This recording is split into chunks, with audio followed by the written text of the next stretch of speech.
Başlayacağım imtahan strukturundan. Gəlin paylaşım.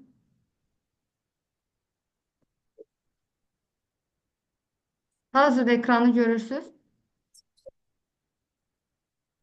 Bəli, görünür. Okay. Hazırlaşmaq istədiyiniz, çox güman ki, bu seminara qoşulmusunuzsa, PMS-2 imtahanına hazırlaşmaq istəyirsiniz ki, bu seminardasınız hal-hazırda. Bildiyiniz kimi, PMS sertifikatını almaq üçün iki mərhələdən ibarətdir. PMS1 və PMS2. Hər iki mərhələni Aytaç xanım göndərəcəm. Təlimin sonunda, seminarın sonunda göndərərəm. Ya da mənim nömrəm də sizdə olacaq. Ora yaza bilərsiniz. Birdən hansısa qrupda olmasa sizi tapa bilməsəm, siz məni tapın, mən sizə göndərərəm. Deməli, bildiyiniz kimi PMS imtahanı iki mərhələdən ibarətdir. PMS1 və PMS2 mərhələsi. Yəni bugünkü seminar sırf PMS2-yə aiddir.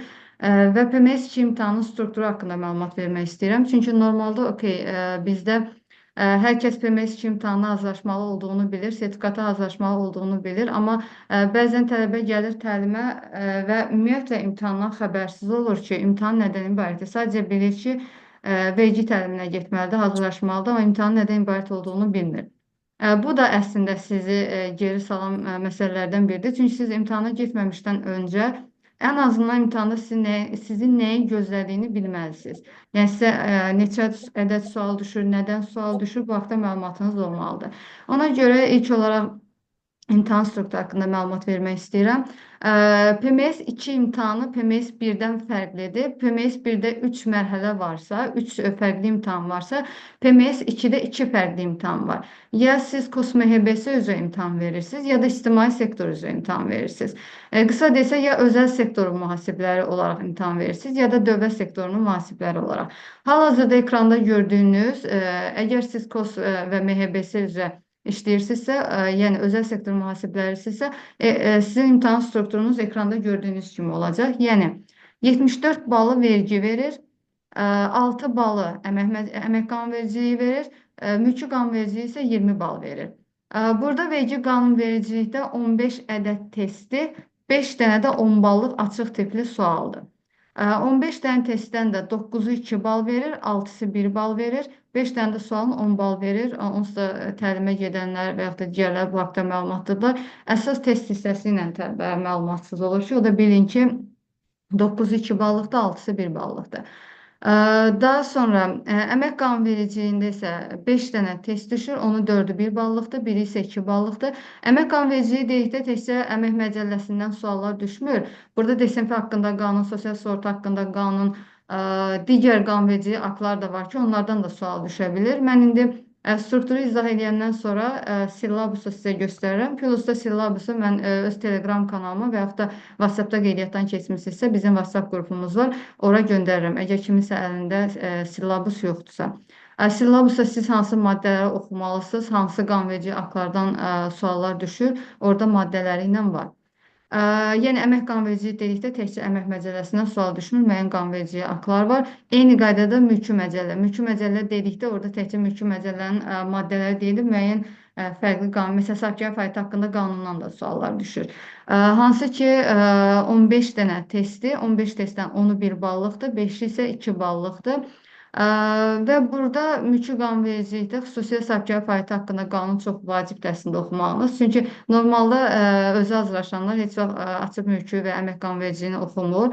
Adətən vergi qanunvericiliyini oxuyur. Təlimə gedənlərdə də bu belədir. Daha çox bal vergi verdiyi üçün hər kəs vergiyə fokuslanır. Amma sillabusu açıb baxsanız, görəcəksiniz ki, sahibkar fəaliyyəti haqqında qanun da mülki məcəllənin tərkibində düşür və cəmi 2-3 A4-lük bir şeydir və onu oxumaqla siz rahat bir şəkildə 7-8 bal götürə bilirsiniz. Çünki həmin qanunvericilikdən 2 A4 olsa belə oradan 2 və yaxud da 3 dənə sual düşür. Onu da düzdür, hələ ki dəyişməyiblər, bəlkə bu il dəyişəcəklər, amma hələ ki dəyişilməyib, sillabus eynidir və sillabusda o qanun hələ də var və o qanuna hələ də 2-3 sual düşməyə məcburdur. Çünki struktur belədir. Düzdür, o strukturu siz görmürsünüz, amma daxildə biz bilirik ki, sahibkar fəaliyyəti haqqında qanundan bu qədər sual düşməlidir. Bu dediyim kimi KOS və MHBS-nin imtahan strukturudur. Gəlsək özəl sektora. Özəl sektorda demək olar çox şey eynidir. Fərqli olanları deyək. Vergi qanunvericiliyində yenə də 74 bal verir. Hansı ki özəl sektorda da 74 bal verirdi. Fərqi nədir? Fərqi sadəcə bir-iki mövzu fərqi var. Məsələn, 10 ballıqlarda sadələşdirilmiş vergi özəl sektora düşmür.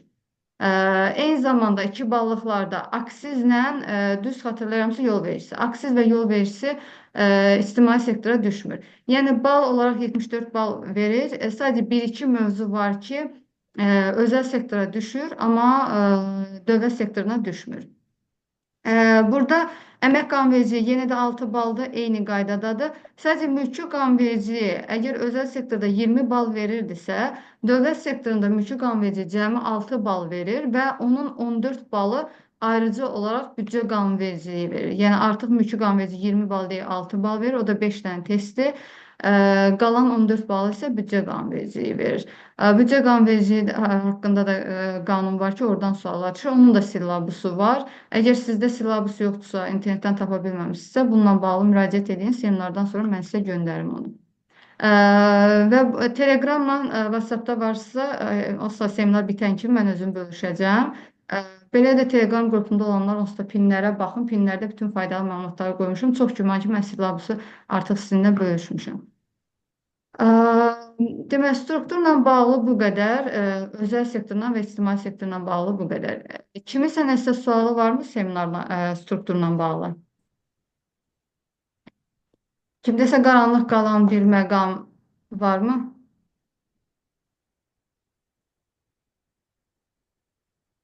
Okey. Əgər yoxdursa, gəlin biz növbəti mərhələyə keçək. Hansı ki, növbəti mərhələdə biz 10 ballıq sualları işləyəcəyik və 2 ədəd 10 ballıq sual seçmişəm və bu seçdiyim suallar imtahana düşmüş suallardır. Hansı ki, DİM tərəfindən rəsmi olaraq ictimaiyyətə yayınlanan imtahana düşmüş suallardır. Çox üzr istəyirəm. Bir dəqiqə.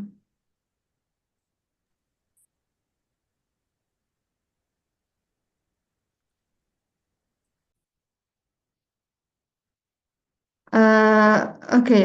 Deməli, bizdə dedik ki, 5 ədəd 10 ballıq sual düşür. Hansı ki, həmin 10 ballıq suallardan biri mənfəət vergisi ilə bağlıdır, biri gəlir vergisi ilə bağlıdır, digəri əlavə dəyər vergisi ilə bağlıdır, digəri isə sadələşmiş vergi ilə bağlıdır. Bir ədəd 10 ballıq sualı qalır ki, həmin bir ədəd 10 ballıq sualda gəlir vergisində və mənfəət vergisinə aid olan ortaq maddələrdən sual düşür və həmin sualda adətən gəlir vergisində sahibkar, fərdi sahibkarla bağlı, sahibkar və qeyri-sahibkar faizilə bağlı gəlirlərindən düşür. Yəni, burada gəlir vergisi olaraq düşən sual tipi muzlu işlərdə əldə edilən gəlirlərlə bağlı sualdır. İkinci bir gəlir vergisinə bağlı sual düşür ki, həmin sualda sahibkarı və okey. Hal-hazırda görürsünüz ekranı. Bəli, müəllimə, indi göründü. Tamam. Demək, o zaman başdan başlayaq. Deməli, mənfəət vergisi ilə bağlı hal-hazırda gördüyünüz cavab kartları imtahanın standart cavab kartlarıdır. Mənfəət vergisidir, gəlir vergisidir, əlavə dəyər vergisidir və sadələşdirilmiş vergidir. Hansı ki, bunların cavab kartı struktur olaraq eyni düşür. Yəni, dəyişiklik olmur, nə görürsünüzsə o düşür. Bunu da mən qrupda paylaşmışam. Lazım olsa imtahandan sonra paylaşaram yenə. Daha doğrusu seminardan sonra. Bu 4 dənə 10 ballıq sual etdi. Bir ədəd 10 ballıq sual qalır ki, həmin bir ədəd 10 ballıq sualda fiziki şəxslərin gəlir vergisi ilə bağlı ortaq maddələrdən düşür. Hansı ki, fərdi sahibkardır, sahibkar və qeyri-sahibkar faizindən əldə edilən gəlirlərdən düşür. Bugünkü mövzunu, yəni seçdiyim 10 ballıq sualı sırf mənfəət vergisi ilə bağlı seçmişəm. Bir də gəlir vergisi muzlu işlərdə əldə edilən gəlirlərlə bağlı seçmişəm. İnşallah növbəti seminarlarda da digər 10 ballıqlarla bağlı mövzulara toxunarıq. İlk sualın izahına başlayaq və sualı bir yerdə işləyəcəyik. Yəni cavab kartı hazır deyil, bir yerdə işləyəcəyik. Onda sizə daha aydın olacaq.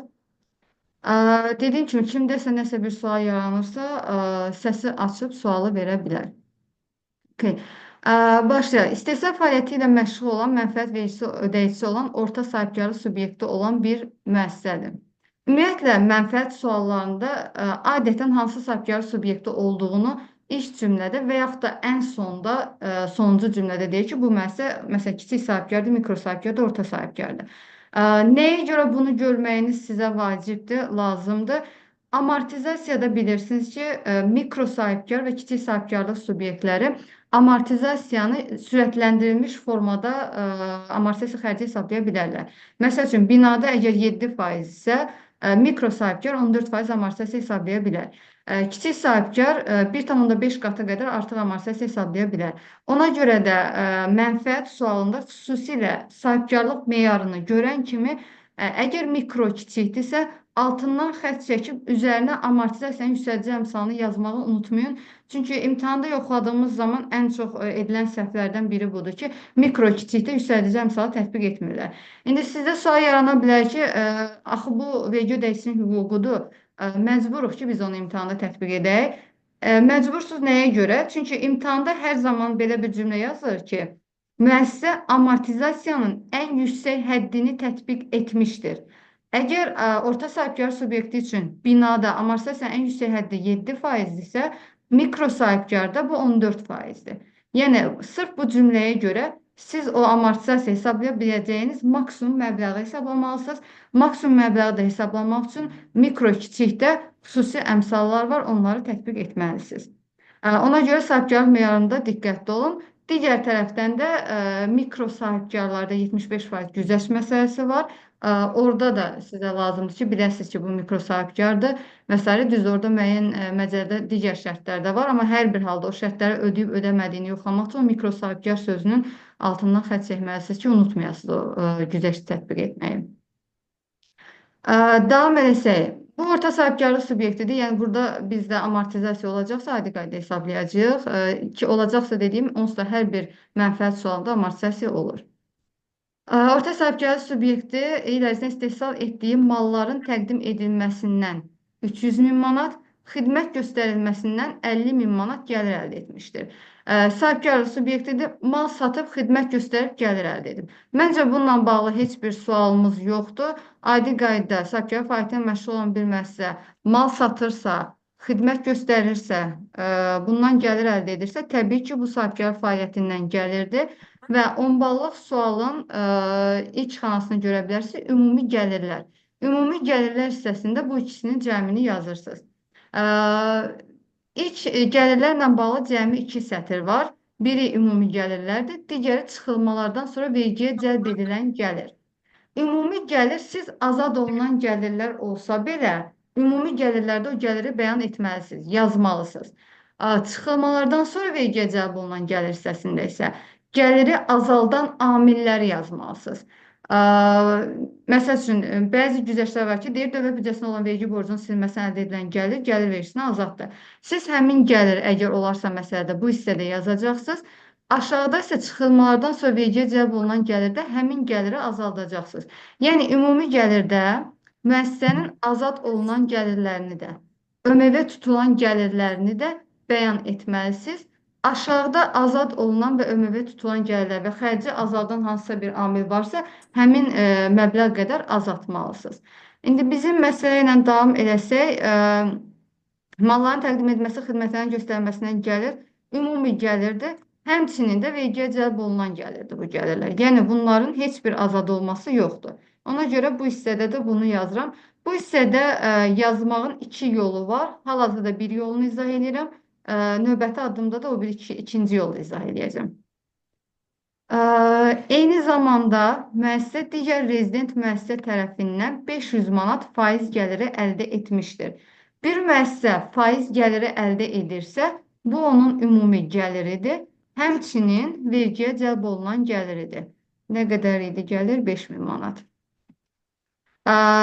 İmtahanda səhv edilir faiz gəliri görəndə. Çünki faiz gəlirini fiziki şəxslə qarışdırırlar. Fiziki şəxs faiz gəliri əldə edirsə, onun gəlirindən ödəmə mənbəyində 10% tutulur. Təbii ki, azad olmalar var, indi o məsələlər hələ ki girmirəm. Amma fiziki şəxsdədir bu 10%.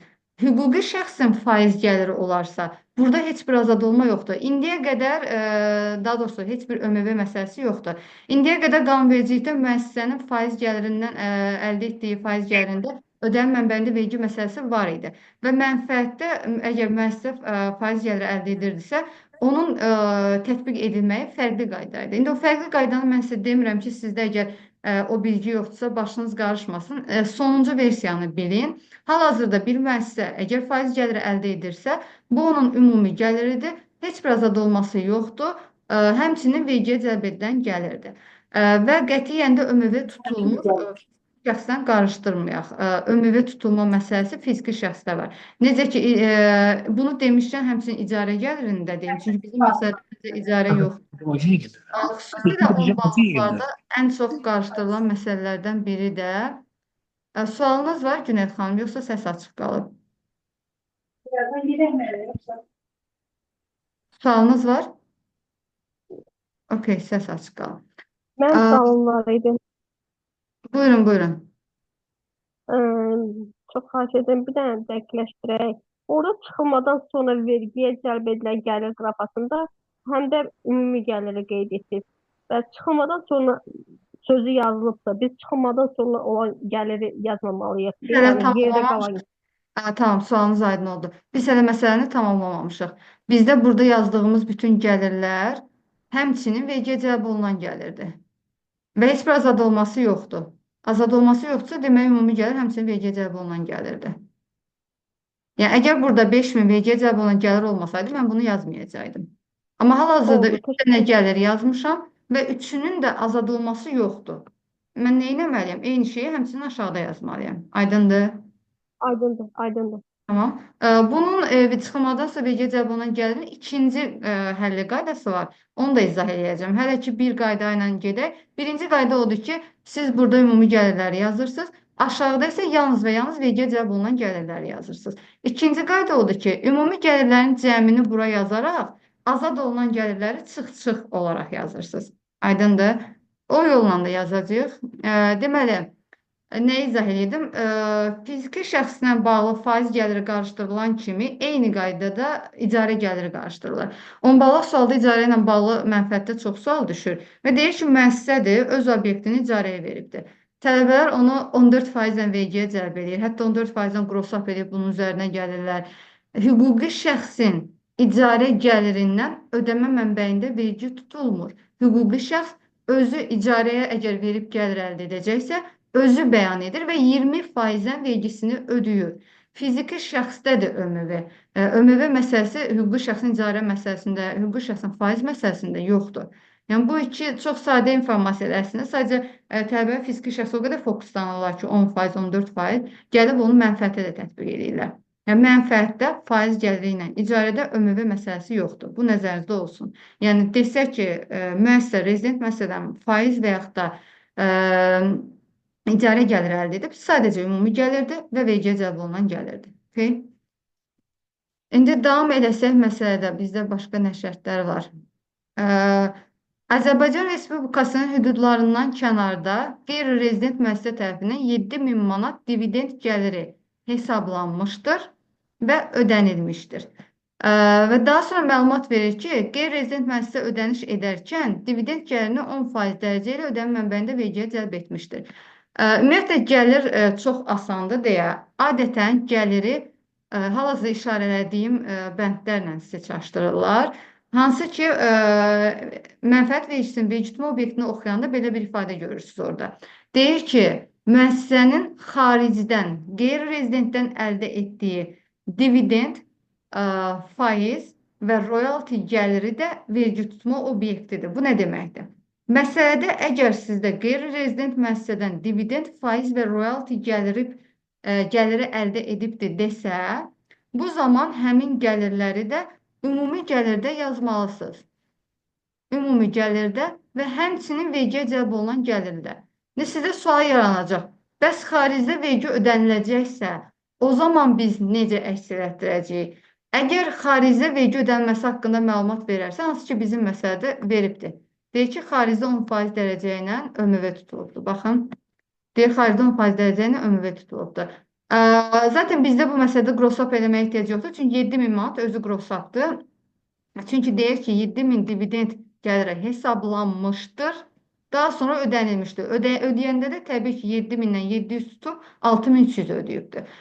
Bilməli olduğunuz bu tipli xaricdən əldə edilən bizim məsələdə səfərimizdə dividenddir, amma bu izah qaydası həmçinin dividend, faiz və royaltiyə aiddir. Xaricdən əldə edilən dividend, faiz və royalti gəlirindən ə, ödəmə mənbəyində vergi tutulması haqqında məlumat verirsə, ÖMV daxil gəliri ümumi gəlirlərdə yazırsınız. ÖMV daxil. Bizdə ÖMV daxil 7000-dir. ÖMV daxil sözünü nəyə görə vurğulayıram? Bəzən məsələdə deyir ki, sizdə birinci qros veribdir. Daha sonra aşağıda deyir ki, 10% vergi tutub ödəyəndə. Məsələni belə verə bilərdi ki, ÖMV tutulduqdan sonra 6300 manat bu müəssisəyə ödəyibdir. Artıq siz onu burada yazmaq üçün mütləq şəkildə qrosab etməlisiniz. ÖMV gəlir sayılır. Yəni ÖMV-ni də ümumi gəlirlərdə yazacaqsınız. Aydındır? İndi sizdə sual yarana bilər ki, bəs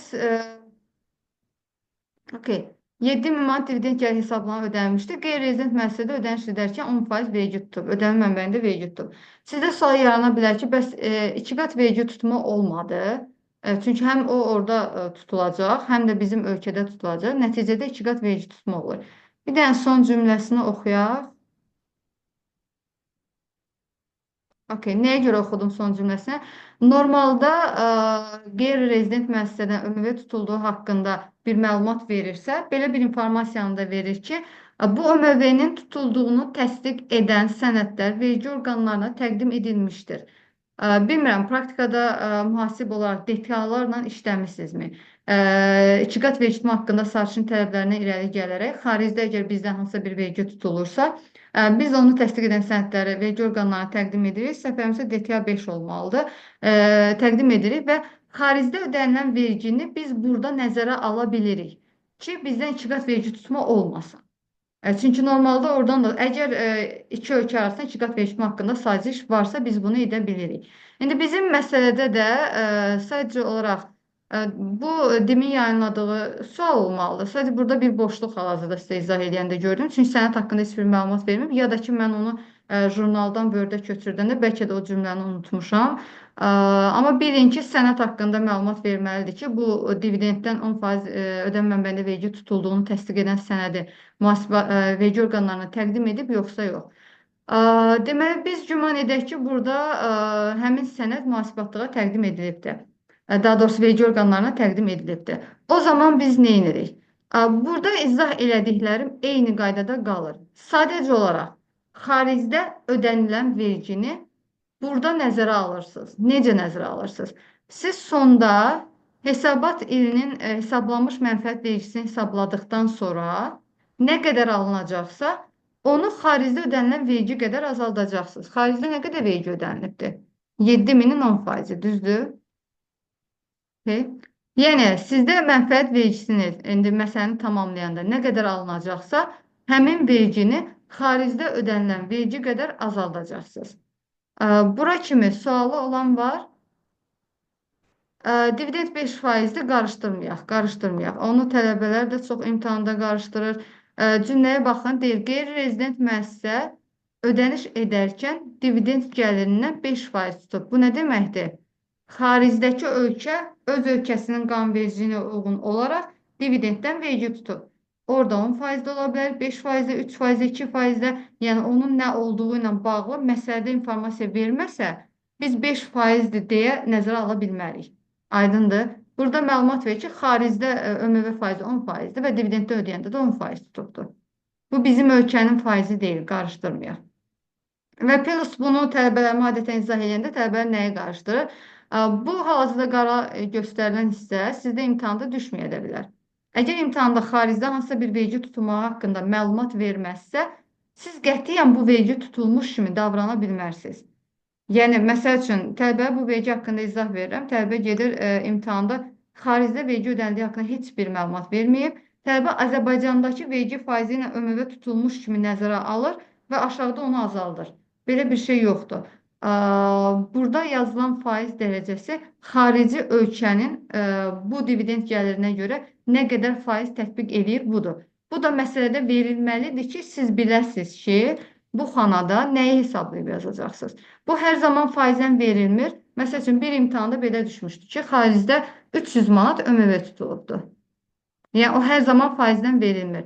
Və faiz nə verəcəksə, məbləğ nə verəcəksə, vergi də odur. Siz özünüzdən bizim qanunvericinin vergisini tətbiq edə bilmərsiniz. Aydındır?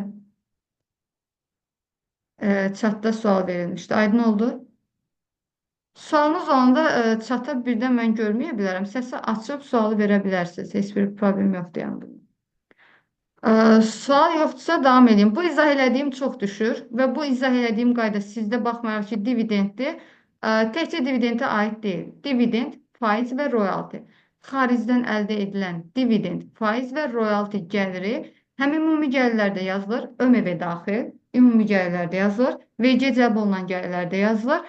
Əgər xaricdə vergi tutulmağı haqqında məsələdə məlumat veribsə, həmin vergi məbləğini də ən sonda azaldılmalı mənfəət vergisi xanasında yazaraq büdcəyə ödənilməli olan vergini azaldırsınız. Sual var burayla bağlı. Salam Meyxanım xanım. Mənim sualım Ha. ondan ibarətdir ki, həmin 10% məsələsində məhdudiyyət varmı? Yəni, ta ki 20% tutulubsa, o məbləğ qədər biz azalda bilərikmi? Yoxsa məhdudiyyət var? Okey, belə deyim. Burada o qədər imtahanda dərinliyə getmirlər.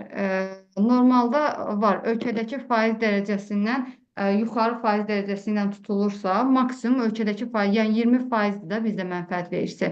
Maksimum 20% qədər azaldıla bilər. Ölkə xaricdə 25% tutulubsa, artıq mən vergimi 25% qədər azalda bilmirəm.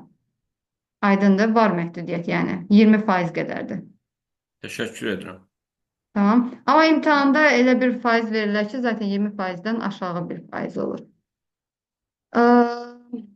Başqa sual olan varmı? Bu məsələnin gəlir hissəsi elə demək olar imtahana düşən çox halları bura salınıbdır. Sadəcə bir nüans var, o məsələdə olmasa da izah etmək istəyirəm. Çünki çox düşür imtahanda. Xaricdən əldə edilən dividend, faiz və royaltini izah elədik. Hansı ki, bu məsələdə sizdə xaricdən əldə edilən dividend düşübdür. Düşünün ki, xaricdən deyil də rezident müəssisədən dividend əldə edibdir. O zaman 10 ballıqda nə edəcəksiniz? Necə yazacaqsınız? Sizcə? Mikroda azaddır. Dividend Aha, gəlir. 200 min manatadək olan. aha, tamam. O, yəni cəlb edilməyəcək də. Okey, mən bir izahı verim. Elə yaxşı o hissədən toxundunuz. Mən də bunun izahını vermiş oldum. Bir gəlirin azad olması onu siz yazmayacaqsınız mənasına gəlmir. Bir gəlirin azad olması onu siz bəyan etməyəcəksiniz mənasına gəlmir. Qayıtsaq, yəni əgər deyirsinizsə azaddır, sizin izaha uyğun olaraq siz burada yazıb eyni zamanda aşağıda azaldacaqsınız. Amma onu mütləq yazırsınız. Aydındır. Yəni onun azad olması siz onu bəyan etməyəcəksiniz mənasına gəlmir. Xüsusilə də fiziki şəxslər tələbədə bunu çox səhv edirlər. Hansısa bir gəlir azadsa, məsəl üçün öz şəxsi kompüterini fiziki şəxs satırsa, bu azaddır. Tələbə bunu heç yerdə yazmır ki, onsuz da azaddır. Azaddır, tamam. Hansı gəlirdi? Qeyri-sərfkar fəaliyyətdən gəlirdi. Siz onu qeyri-sərfkar fəaliyyətdən gəlirlər sətrində yazıb, aşağıda azad olma sətrində yazmalısınız. Yəni siz sadə bir şeyi, bildiyiniz bir şeyə görə bir bal itirmiş olursunuz. Çünki düşünürsünüz ki, azadlısa mən onu heç yerdə yazmamalıyam. İndi gəldim mənim sualımın cavabına. Deməli, rezidentdən dividend gəliri əldə etdim. Ümumiyyətlə bilirik də ölkədə dividenddən ödəmə mənbəyində 5% vergi tutulur. İndi azad olmalar hissəsinə girmək, hansı ki azad olmalardan birinin müəllim deyir ki, mikro sahibkar, onu daha da dəqiqləşdirsək, mikro sahibkar deməyimiz yanlışdır. Dövriyyəsi 200 min manata qədər olan və ƏDV qeydiyyatında olmayan müəssisə ödədikdə. Çünki siz mikro sahibkar dedikdə, bəlkə o mikro sahibkar ƏDV ödəyicisidir, artıq azada düşmür. Aydındır. Ona görə daha dəqiq olar ki, belə deyəsiniz ki, ƏDV qeydiyyatında olmayan, dövriyyəsi 200 min manata dək olan bir müəssisə dividend ödəyirsə, ÖMV tutmur, azaddır. Okay, bu yadınızda olsun.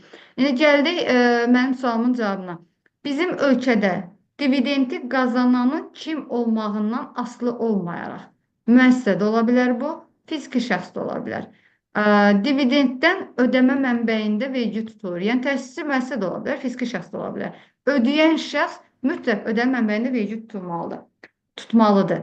İndi sizin məsələdə 10 ballıqda əgər desək ki, müəssisə dividend gəliri əldə edibdir, hətta bəzən deyir ki, ÖMV tutulduqdan sonra falan qədər dividend gəliri əldə edib, yenə xaricdəki yanaşma ilə ÖMV daxil ümumi gəlirlərdə yazırsınız. Bizim misalda yoxdur, amma elə belə yazaq, sonra xatırladın silim, məsələnin cavabı səhv getməsin deyə.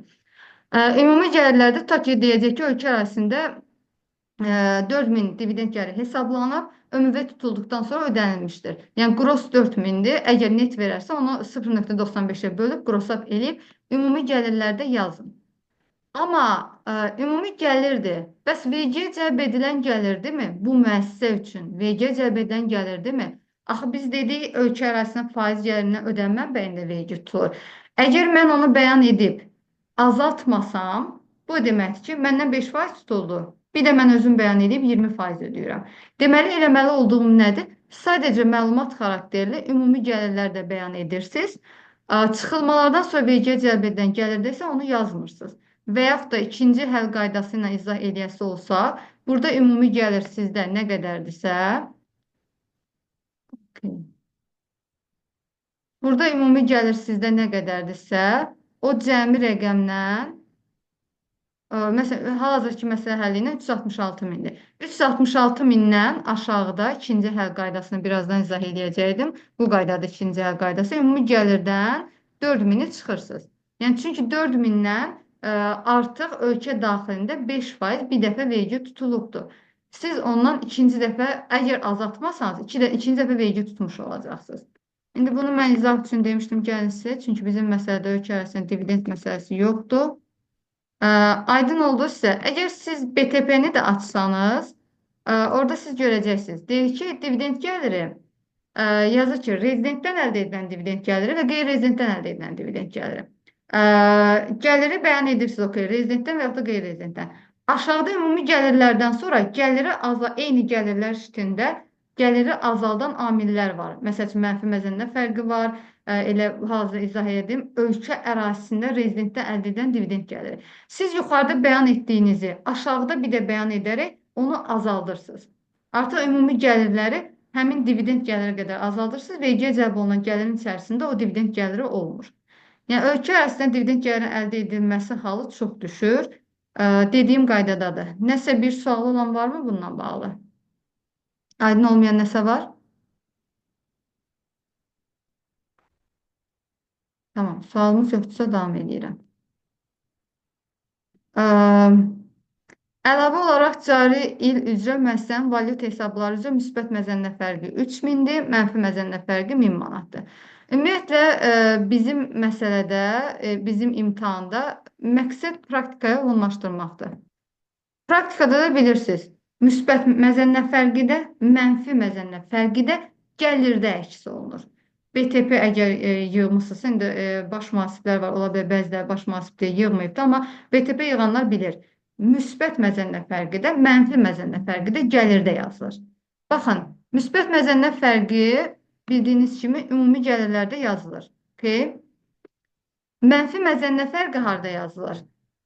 Müsbət məzənnə fərqini, hansı ki müsbət məzənnə fərqi həmçinin vergiyə cəlb olunan gəlirdir deyə burada yazırıq. Mənfi məzənnə fərqi isə ümumi gəlirlər sətri düşür, aşağıda var ki, mənfi məzənnə fərqi. Yəni, ümumi gəliri azaldan bir amil kimi yazılır. Bu qaydada yazılır. Siz mənfi imtahanda 1000 manat idi, sonra mən 2000 yazdım. İmtahanda adətən tələbələr bu 1000 manatı xərcdə yazır. Tamam, mənfi məzənnə fərqi mahiyyət etibarilə xərcə oxşasa da, BTP-ni açıb baxanda görəcəksiniz ki, müsbət məzənnə fərqi də mənfi məzənnə fərqinin təsiri gəlirdədir. Müsbət məzənnə fərqi gəlirdə yazılır, mənfi məzənnə fərqi də ümumi gəlirlərdən sonra bir xana var, hansı ki yazıb mənfi məzənnə fərqi, yəni ümumi gəliri azaldan bir amil kimi yazılır. Yəni ona görə imtahanda da sırf BTP formatında yazılmalıdır. Əslində bunun strukturuna baxsanız, indi aşağısında izahını görəcəksiniz, sırf BTP formatındadır. Sualı olan var mənfi müsbət məzənnə fərqi ilə bağlı? Birbaşa çıxıb yazmaq olmaz da, 3000, 2000, yəni plus 2000 yazmaq olmaz. Çünki O qraf əlavə olunursa, orada minus göstərilməlidir də 1000 manat. Tamam. Siz bunu 2000 yaza bilərsiniz. Problem deyil. Sadəcə 2000 yazsanız, belə deyim, ümumi nəticəniz səhvdirsə, tam düz cavab almışsa heç bir problem yoxdur. Amma ümumi nəticə səhv olanda yoxlama meyarları var da. Aldığınız hər bir rəqəmin hər yolunu yoxlayan ekspert bilməlidir.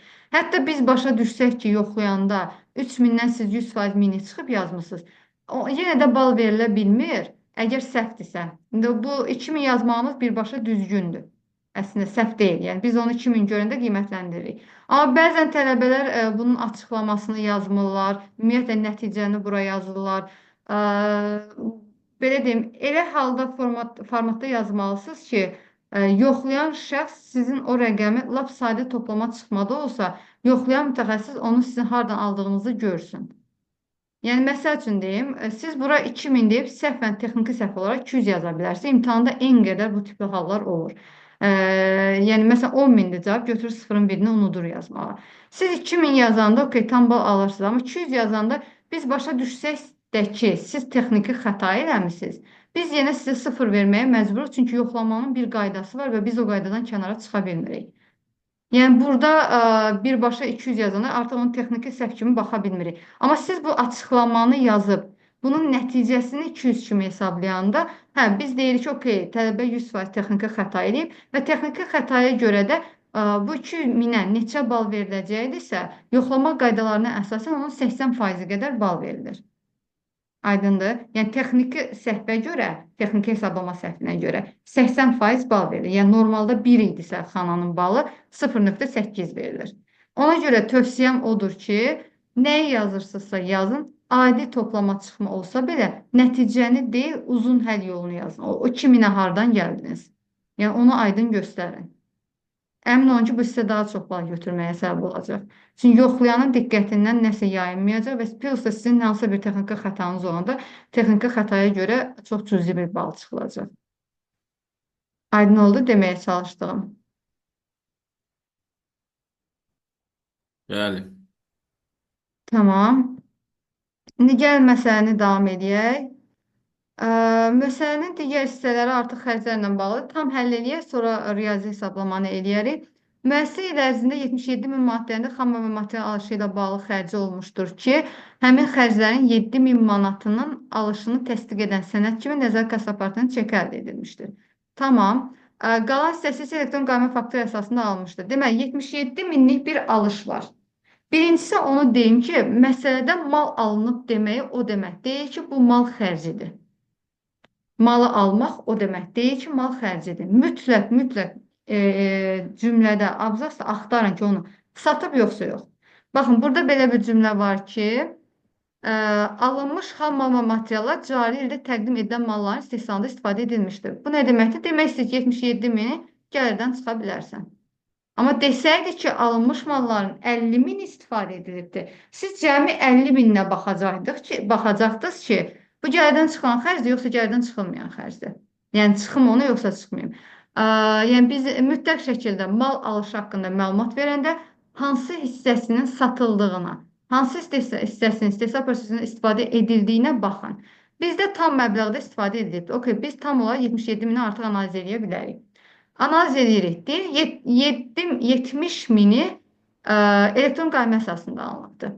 Ümumiyyətlə, xərclərdə gəlirdən çıxılmayan xərcləri yazmağa bir sətir yoxdur. Qətiyyən heç bir yerdə gəlirdən çıxılmayan xərcləri yazmırsınız. Yalnız gəlirdən çıxan xərclər. Gəlirdən çıxan xərclərin də öz başlıqları var ki, bəzi xərcləri öz sətrində yazmalısınız. Başlıqlara baxsaq, biz mal material xərci deyə bir başlıq görmürük. Siz də imtahanda gəlirdən çıxan bir xərc olanda və onun öz başlığı olmayanda ona digər xərclərdə yazırsınız. Hansı ki, 70 min digər xərclərdə yazdıq. Məsələn, ola bilər də əmək haqqı xərci. Görürsə, əmək haqqı xərcinin başlığı yoxdur. Adətən hansı xərclərin başlığı olur? Hal-hazırda ekranda gördüyünüzün 100% başlığı olur. Xüsusi hesablama tələb edən xərc maddələrinin başlığı olur. Düzdür, bu imtahana düşmüş bir sualdır və imtahanda mal material başlığı yoxdur, amma hal-hazırda imtahanlarda mal material başlığında ayrıca salırlar. Mal material başlığı olmadığı üçün də mən onu digər xərclərdə yazdım. Gəlirik 77 minlik malın digər hissəsinə, hansı ki 7 min manatlıq hissəsinə. Biz demişik ki, əgər xatırlayırsınızsa, 24-də məcəlləyə bir maddə əlavə olundu. Və həmin maddənin şərtlərinə əsasən gəlin biz cəmi gəliri tapaq, çünki bizə bu məsələni həll etmək üçün cəmi gəlirin nə qədər olduğunu bilmək lazımdır. Yəni hal-hazırda o xərcə yanaşmanı bilmək üçün cəmi gəliri bilməliyik. Deməli, malların alış aktı ilə və nəzarət kassa aparatının çeki ilə alınan mallarda, bəli, 2% məsələsi. Alınan mallarda indiyə qədər biz nəzarət kassa aparatının çeki ilə bir mal alırdıqsa, biz onu xərcə sala bilmirdik. Hətta öz fəaliyyəti ilə bağlı xərc olsa belə, biz onu xərcə sala bilmirdik. Çünki vergi qanunvericiliyi nəzarət kassa aparatının çeki ilə alınan və qayməsi olmayan bir xərci xərc olaraq qəbul etmirdi.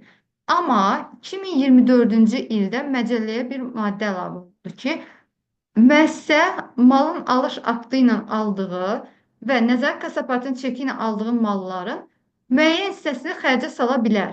Hansı hissəsinin? Məcəllə deyir ki, gəlir və xərcdən ən böyüyünün 2% qədər. Bizdə gəlirləri müəyyənləşdirmişik, xərcləri hələ ki müəyyənləşdirməmişik. Amma birazdan olsa müəyyənləşdirəcəyik və gəlirdən çıxılan xərclərdə, ümumiyyətlə xərclər gəlirdən böyük deyil bu məsələdə. Ona görə mən bilirəm ki, bizə bu məsələdə gəlirdən istifadə etmək lazımdır. Və məcəllə deyir ki, gəlir və xərcdən ən böyüyünün 2% qədər xərc tanıya bilər. Bunu vururuq 2%. Yəni bizdə nəzarət kassa aparatının çeki ilə alınan mal nə qədər idi? 7.000 idi. Deməli 7.000-i tam şəkildə xərcə sala bilər. Çünki xərcə sala biləcəyi maksimum məbləğ 7.300 idi. Hesabladıq ki, gəlir xərcdən ən böyüyü gəlirdi. Xərci düzdə hesablamamışam, amma mən bilirəm ki, ən böyüyü gəlirdi. Çünki məsələyə baxmışam öncədən. Gəlirin 2%-i 7.300 manat eləyir. Faktiki çəkdiyi normadan aşağıdır. Deməli, 7.000-i xərcə sala biləcək. İndi bunun izahını tamamlamaq istəmirəm, çünki müəyyən nüanslar var. Onları da izah edeyim. Çünki bu imtahanda 99% düşəcək bir maddədir. Çünki yeni maddələr adətən salırlar və müzakirə əsasında bilirik ki, bunlar düşəcək. Düşünürəm ki, bu imtahanlarda, 25-ci il imtahanlarında çox istifadə olunacaq bir maddədir. Bir dənə nüans var orada, onu vurğulayacağım. Bu 2% söhbətini hamı bilir. 2 nüans var daha doğrusu. Bir məcəllə deyir ki, gəlir xərcdən ən böyüyünün 2%-i. Amma siz vergi orqanlarına zəng edib soruşsanız ki, mən 2%-i, baxın, 365-ə tətbiq edeyim, yoxsa vergiyə cəlb edilən gəlirə tətbiq edeyim? Deyəcək ki, 364-ə tətbiq elə. Yəni, məcəllə yazıb ki, gəlir xərcdən ən böyüyünün 2%-i. Yazmayıb, vergiyə cəlb edilən gəlirdən çıxılan xərcdən ən böyüyünün 2%-i. Amma daxildə yanaşma vergi orqanlarında budur ki, vergiyə cəlb edilən gəlirin 364.000-in 2%-ni tapmalısan. Aydındır? Yəni, daxildə yanaşma budur. Amma bizə daxildəki yanaşma açığı o qədər də maraqlı deyil imtahanda. Nəyə görə? Çünki məcəllədə mən tutaq ki, vergi orqanlarında işləmirəm. Məcəllə oxuyub imtahana hazırlaşıram. Məcəllədə nə yazıb? Yazıb gəlir xərcdən ən böyüyünün 2%-i. Yəni mən hardan bilim ki, orada vergiyə cəlb olunan gəliri nəzərdə tutubdur. Ona görə burada siz ümumi gəlirləri nəzərdə tutursunuz. Plus bunu praktikada zaten ekspertlər bilir ki, belə bir yanaşma fərqliliyi var. Rəqəmi elə bir formatda seçirik ki, orada hansının 2%-ni, hansını da tapsa nəticə dəyişməsin. Yəni, məsəl üçün, biz hal-hazırda bu misalda 364.000-in gəlinin 2%-ni tapaq. Çox güman nəticə dəyişməyəcək. Çünki imtahana düşəndə bu təzadı biz bilirdik. Baxın, nəticə dəyişmədi. Zaten çəkilən xərc bizdə 7.000-dir. Yəni, bundan da aşağıdır, bundan da aşağıdır. Bu demək ki, 7.000-i tam qaydada xərci sala biləcəyik. Aydındır. Maksimum çalışılır ki, o təzada görə elə bir sual yazılsın ki, yəni bir problem yaranmasın. Amma bilin ki, praktikada vergi orqanları deyir ki, vergiyə cəlb olunan gəlirin 2%-i. Tamam, bunun nəzərinizdə olsun. İmtahan baxımından siz ümumi gəliri nəzərdə tutarsınız. Gəlir ikinci nüansa. İkinci nüansda maddədə deyir ki, gəlir və xərcdən Hər bir hal üzrə 2%. Hər bir hal dedikdə nədir? Hansı hallardır? Bir nəzarət kassa aparatının NK yazıram qısaca. NK nəzarət kassa aparatının çeki ilə alınan mallar, bir də alış aktı ilə alınan mallar. Bu da çox tələbənin diqqətinə yayılan bir haldır. Əgər bizim məsələdə sadəcə NK verilib, 7.000 verilibdir. Əgər alış aktı da ayrıca 8.000 verilsə idi, siz 7.000-i xərcə yazacaqdınız. Alış aktının da 7.300 manatlıq hissəsini xərcə yazacaqdınız. Yəni bu norma hər bir hal üzrə bizdə iki hala məhdudiyyət qoyur. Deyir, nəzarət kassa aparatının çeki ilə alınan mallarda, bir də alış aktı ilə alınan mallarda gəlir xərcinin ən yüksəyinin 2% qədər hər bir hal üzrə, orada belə bir söz yazılıb ki, hər bir hal üzrə 2% qədər gəlirdən çıxıla bilər. Ona görə də siz bu normanı tapanda həm nəzarət kassa aparatı çeki ilə alınan malların 7.300-ünü xərcə sala bilərsiniz, həm də alış aktı ilə və bunu müqayisə edirsiniz təbii ki, faktiki çəkilən xərclə.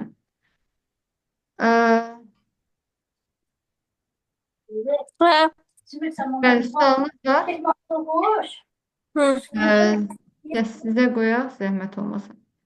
Sualınız var?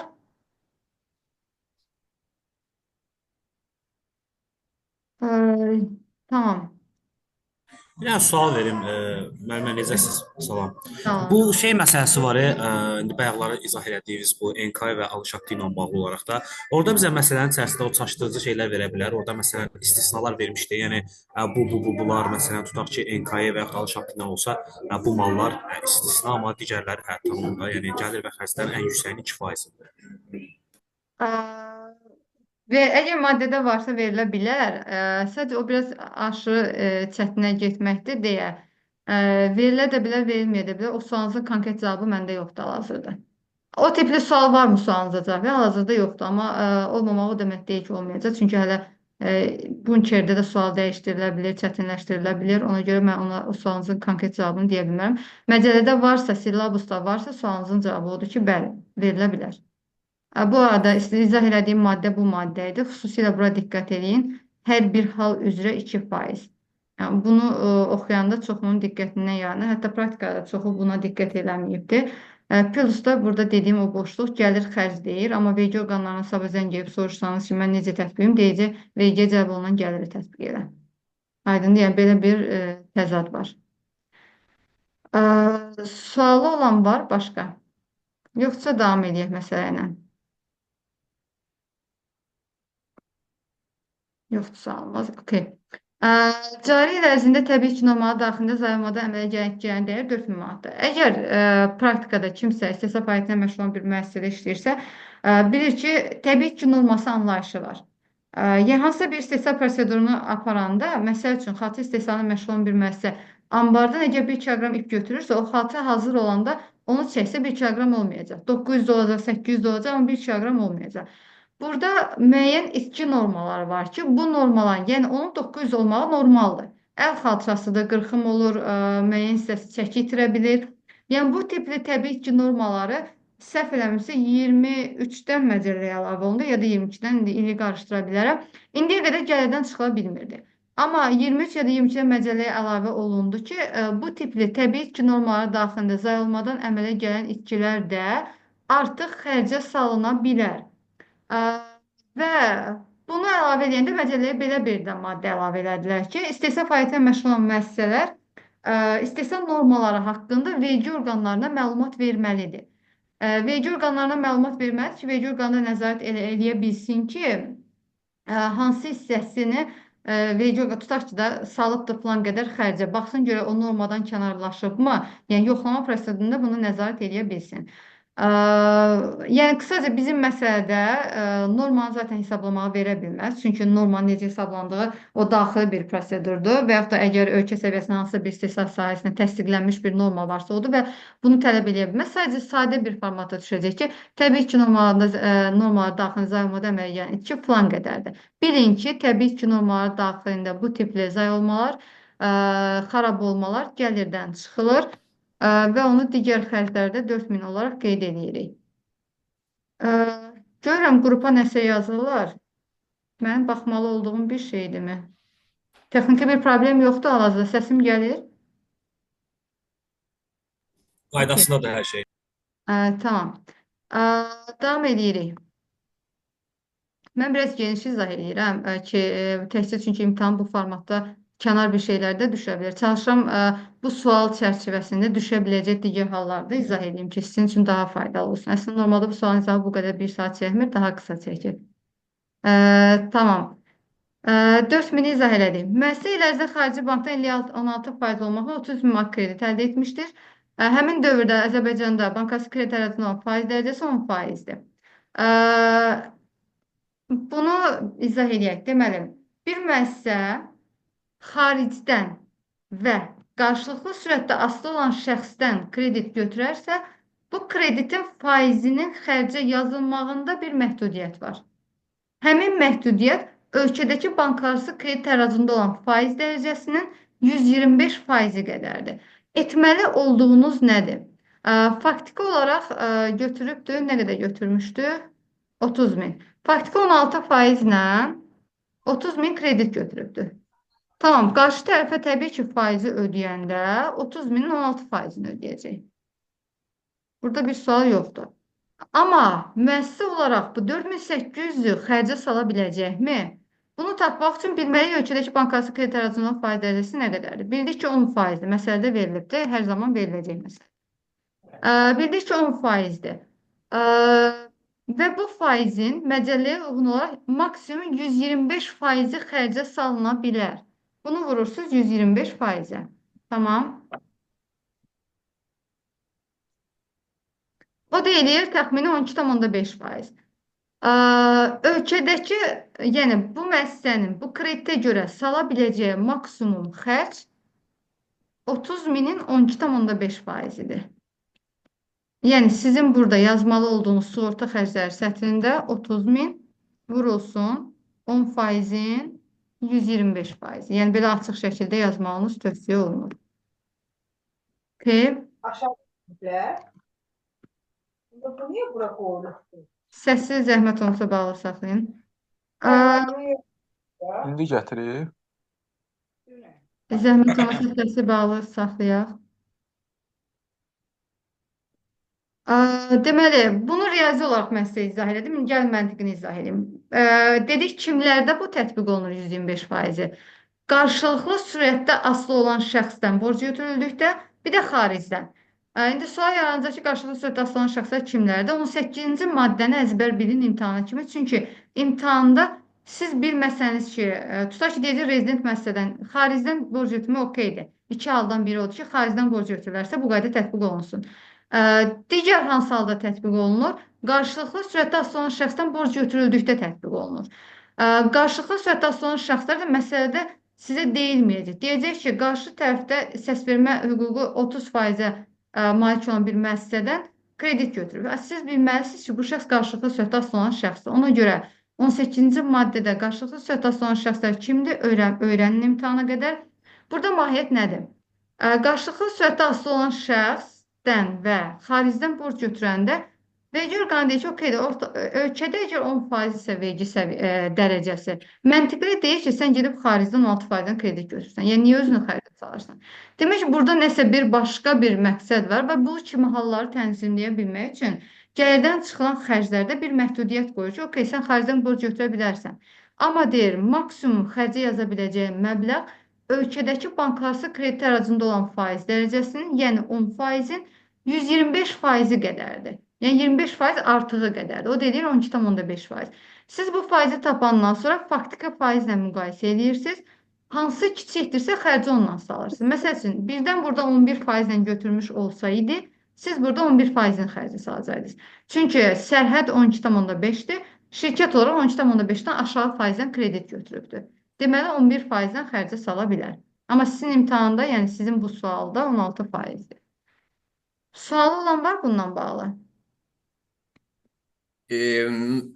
İcazənizlə mən bildirim sualımı. Burada bayinlərdə bu formada tətbiq olunur da 125%. Amma məsələn, tutaq ki, banklardan götürəndə bu normativ tətbiq olunur.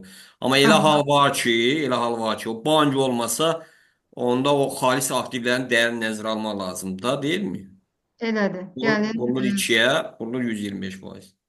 bəli, faiz xərclərinin. Müəllimin izah elədiyi maddə hal-hazırda bu maddədir. Faiz xərclərinin gəlirdən çıxılması maddəsidir. 112 idi.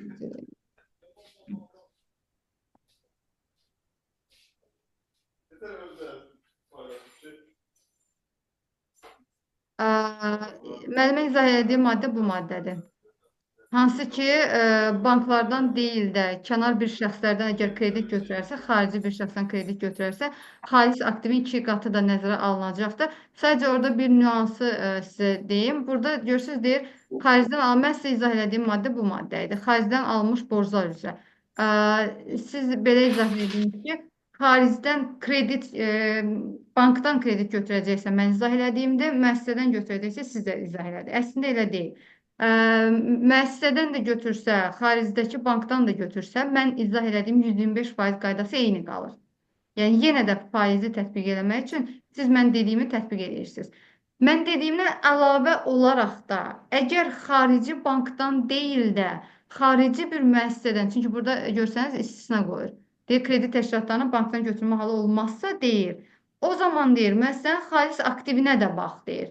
Çünki xaric aktivin 2 qatından artıq götürülən kreditə görə faiz tanıya bilmərsən. Yəni bizim məsələdə, əgər bu bankdan götürmə halı olmasaydı, xaricdən müəssisədən kredit götürmə halı olsaydı, o zaman, gəlin bunları sileyim, sizə deyilə bilərdi ki, bu müəssisənin xalis aktivi 10 mindir. Okey. Və məcəllə də deyir ki, sən xalis aktivin 2 qatından artıq olan hissəyə görə faiz tanıya bilmərsən. Deməli, sizin burada eləməli olduğunuz 20 minin 125%-ni tapmaq idi. 12,5%-ni tapmaq idi. Yəni, xalis aktiv verildikdə onun 2 qatını tapıb faktiki götürən kreditlə müqayisə edirsiniz. Maksimum xalis aktivin 2 qatına görə, xalis aktivi 10 mindirsə, onun 2 qatına görə hesablanan məbləğdən faiz xərci hesablana bilər. Ondan artıq hansısa bir kredit götürülübsə, faiz xərci hesablana bilməz. Əgər məsələdə verilirsə, sadəcə o xarici müəssisədən götürür və xalis haqqında heç bir məlumat verməsə, təbii ki, bu dediklərinizi tətbiq etməyəcəksiniz. Okay? Çünki onu vermək üçün mütləq şəkildə sizə xalis aktiv haqqında məlumat verməlidir. Verməsə bilməyəcəksiniz. Bir də bu faiz məsələsində nədə diqqətli olun? Nə vaxt götürübdür? Məsələn, ilin ortasında götürəndə proporsional hesablamağı unutmayın. Çünki axırıncı imtahana düşmüşdü, tələbələr demək olar hamısı illik hesablamışdı. Amma eləməli olduqları tapdığı bunu 12-yə bölüb, neçə aylıqdırsa o ayların sayı. Məsələn, bəlkə elə dekabrda götürüb kreditdə, onda cəmi bir aylıq faizi götürməlisiniz. Amma məsələdə illik faiz verir. 12-yə bölüb 1-ə vurmağı, neçə aydısa ona vurmağı unutmayın. Yəni, məsələdə o illərə diqqətli olun. Başqa sual olan var? Davam edeyim. Müəssisə cari ildə müvafiq sığorta müqavilələri əsasında sığorta ilə bağlı 2 dənə qeyd deyəcəm. Ondan sonra çox rahat bir şəkildə imtahanlı sığorta xərclərinə yanaşmağı biləcəksiniz. 2 sığorta haqqı istisna olmaqla. Müəssisənin ödədiyi 2 sığorta haqqı istisna olmaqla. İşçinin əmlakının zərərdən sığortası, bir də xarici sığorta şirkətinə həyatın yığım sığortası üzrə ödənilən məbləğlər. Bu ikisi istisna olmaqla məsələdə verilən və müəssisənin ödədiyi istənilən sığorta məbləği gəlirdən çıxılan xərcdir. Bu ikisi istisna olmaqla. Okeydir. İndi bizim məsələyə qayıtsaq, chatda yazılıb ki, mənə qarışıq gəldi. İndi yenidən izah edəyərəm. Deməli, məsələdə qaydası olsaq, 2 dənə sığorta haqqından danışır. İşçinin əmlakının zərərdən sığortası, hansı ki, mən sizə dediyim istisnadır. Demək ki, gəlirdən çıxılan xərc deyil.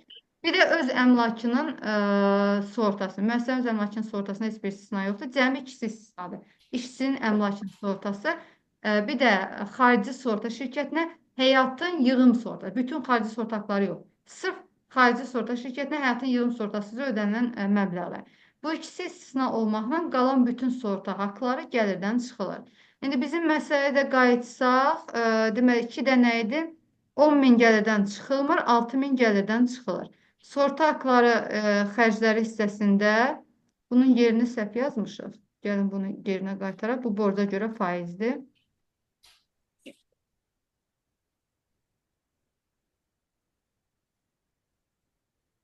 Okay. Sığorta xərcləri hissəsində 6000-i qeyd edirsiniz. Okay.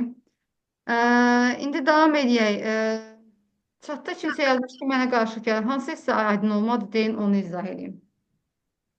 Bu nizamnamə kapitalı məsələsi mənim. Okay. Faiz Bu məsələsi iki qat məsələsi. 125% aydın oldu. Bəli, əlbəttə ki, əlbəttə ki. O isə sırf siz bildiyiniz kimi yanaşma eynidir. Məsəl üçün necə verilibdir? 30.000 kredit götürüb deyir və 16%-dən götürüb deyir. Necə ki 125%-ni tapırsınız və görürsünüz ki 12,5 16%-dən aşağıdır və deyirsiniz ki xərcə bununla tanıyır.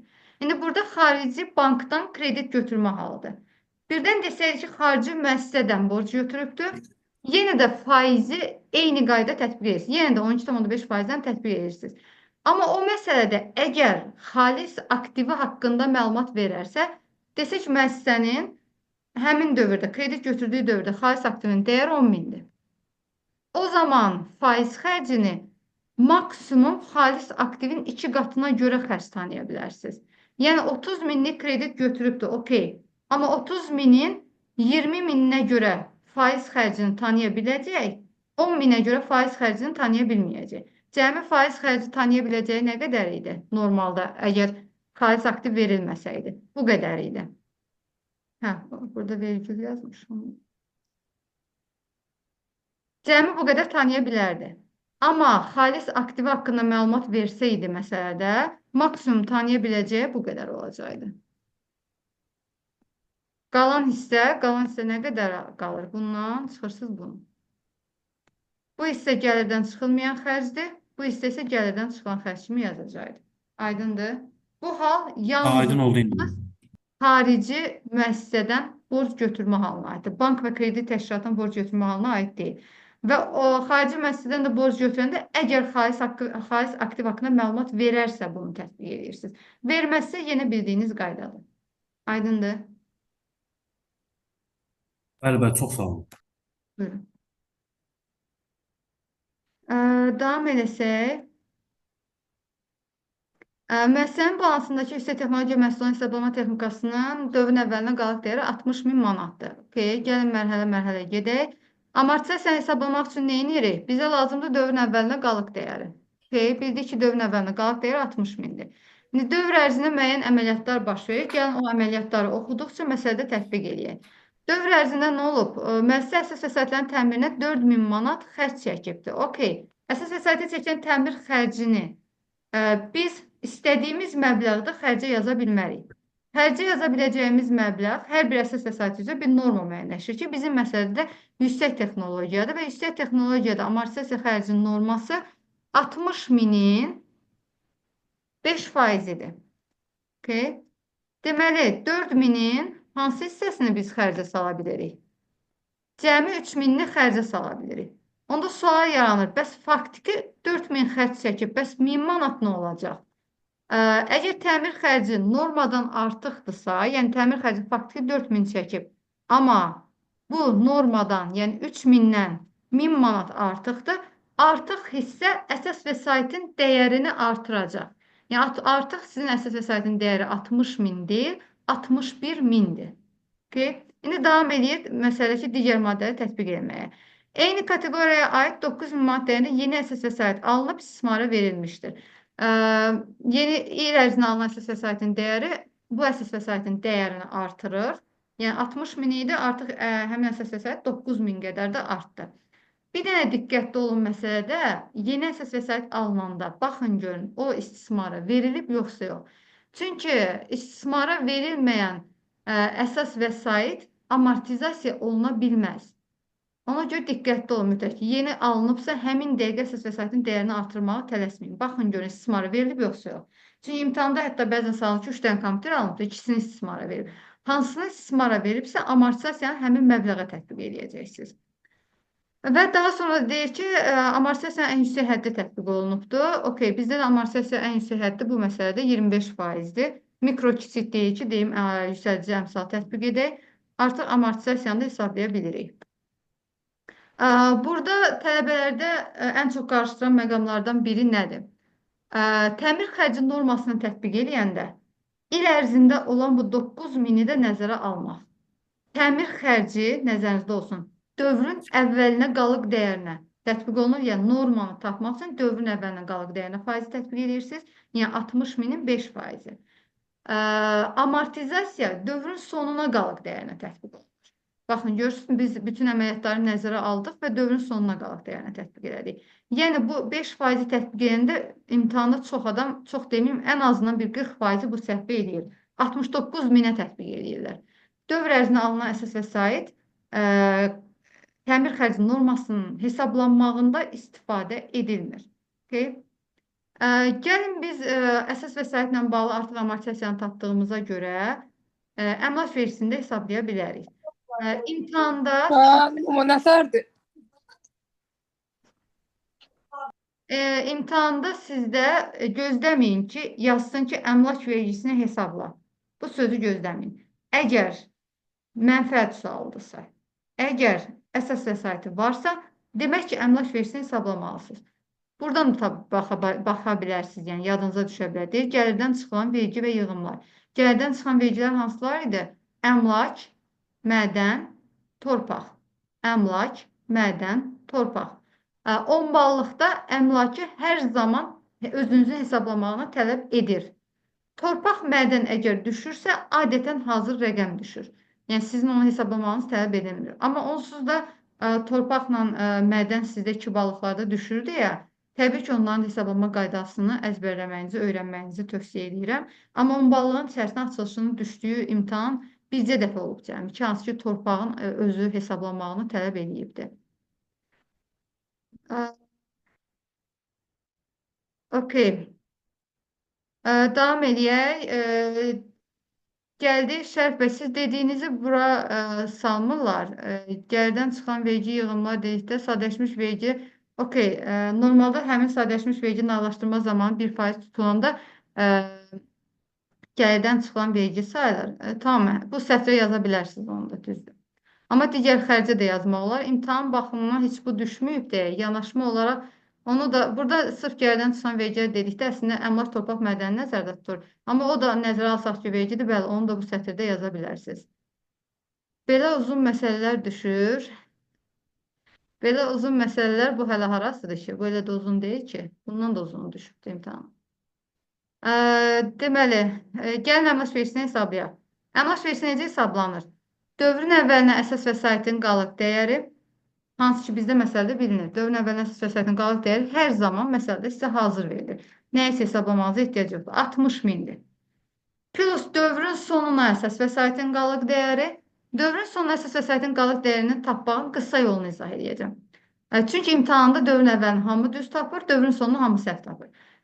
Faizi nəyə tətbiq etmişsinizsə, bu sadəcə texniki yadda saxlama qaydasıdır. Bu amortizasiya çox geniş bir mövzu. Mən burada amortizasiyanı sıfırdan oturub onu izah edə bilmərəm. Çünki gərək sizin saatlarla vaxtınızı alım.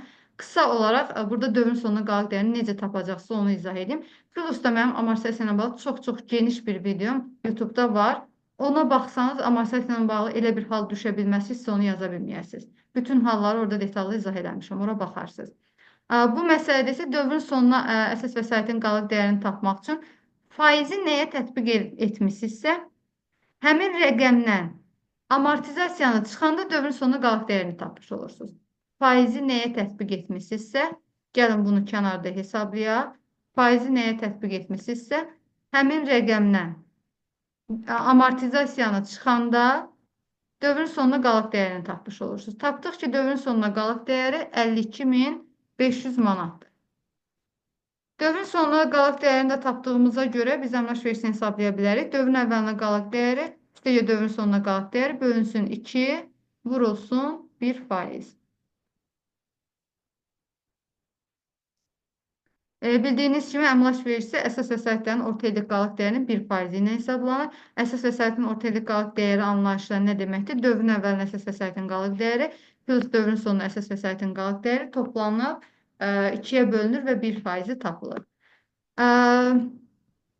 Davam eləsi olsaq, deməli, əsas vəsaitlərlə bağlı bitirdik. Əsas vəsaitləri bitirən kimi əmlak vergisini hesablamağı unutmayın, çünki tələbələr unudur. Çünki məsələn, hansısa bir yerində əmlak vergisini hesablama sözünü yazmır deyə tələbələr bunu unuda bilir. Nəzərinizdə olsun ki, əsas vəsaiti varsa, əmlak vergisi hesablayacaqsınız. Bir dənə mikro sahibkar olsa, əmlak vergisini hesablamırsınız. Müəssisənin keçən hesabat dövründən 14 min manat zərəri olmuşdur və zərərin 40%-nin cari ilin mənfəəti hesabına kompensasiya edilməsi nəzərdə tutulmuşdur. Zərərin kompensasiya edilməsi nə deməkdir? Müəssisənin hesabat ilinin mənfəətini tapırsınız. Tapmaq üçün gəlirdən xərci çıxırsınız. Mən hələ məsələni tamamlamamışam deyə hal-hazırda rəqəmləri yazmıram. Tapdığınız mənfəəti zərər qədər və mənfəətə tətbiq olunan güzəştlər qədər bu xanada azaldırsınız. İndi bizim hər iki məsələmizdə zərər olduğunu görürük. Zərərin neçə faizi yazmışdı? Zərərin 40% qədər 14 mindir zərər. Zərər 14 mindir və zərərin 40% qədər biz mənfəəti azaldacağıq. Davam eləsək, qeyd edilən xərclərdən başqa vergi ödəyicinin 30 min əmək haqqı xərcdir. Deməli, 30 mini digər xərclərdə plus olaraq qeyd edirsiniz. 6 min əmək haqqı fondundan hesablanan DSMF xərci. Təbii ki, xərcdir. Bu arada DSMF xərcini sığorta xərcləri sətrində yazırsınız. Bəlkə 2 rəqəmdə 6000 olmaz, sizə ümid edirəm, çaşdırmaz. Adətən imtahanı çalışır elə rəqəmlər olsun ki, eyni olmasın, amma burada eynidir rəqəm. Bir dəqiqə, öz əmlakım, tamam, ikisi də eynidir. Kommunal xərc 2000 manat, təbii ki, xərcdir. Plus 2000. 119.50 torpaq vergisidir. Gəlirdən çıxan vergiləri bayaq dedik. Əmlak, mədən və torpaq. 119.50 əmlak vergisinin üzərinə gəlinir, gəlirdən çıxan vergi olduğu üçün. Debitor kreditor borclar barədə məlumatı vaxtında təqdim etməməsi. Nəzərinizdə olsun, hansısa qanunvericinin tələbinin pozulmasına görə cərimə sanksiya tətbiq olunacaqsa, bu gəlirdən çıxılmayan xərcdir.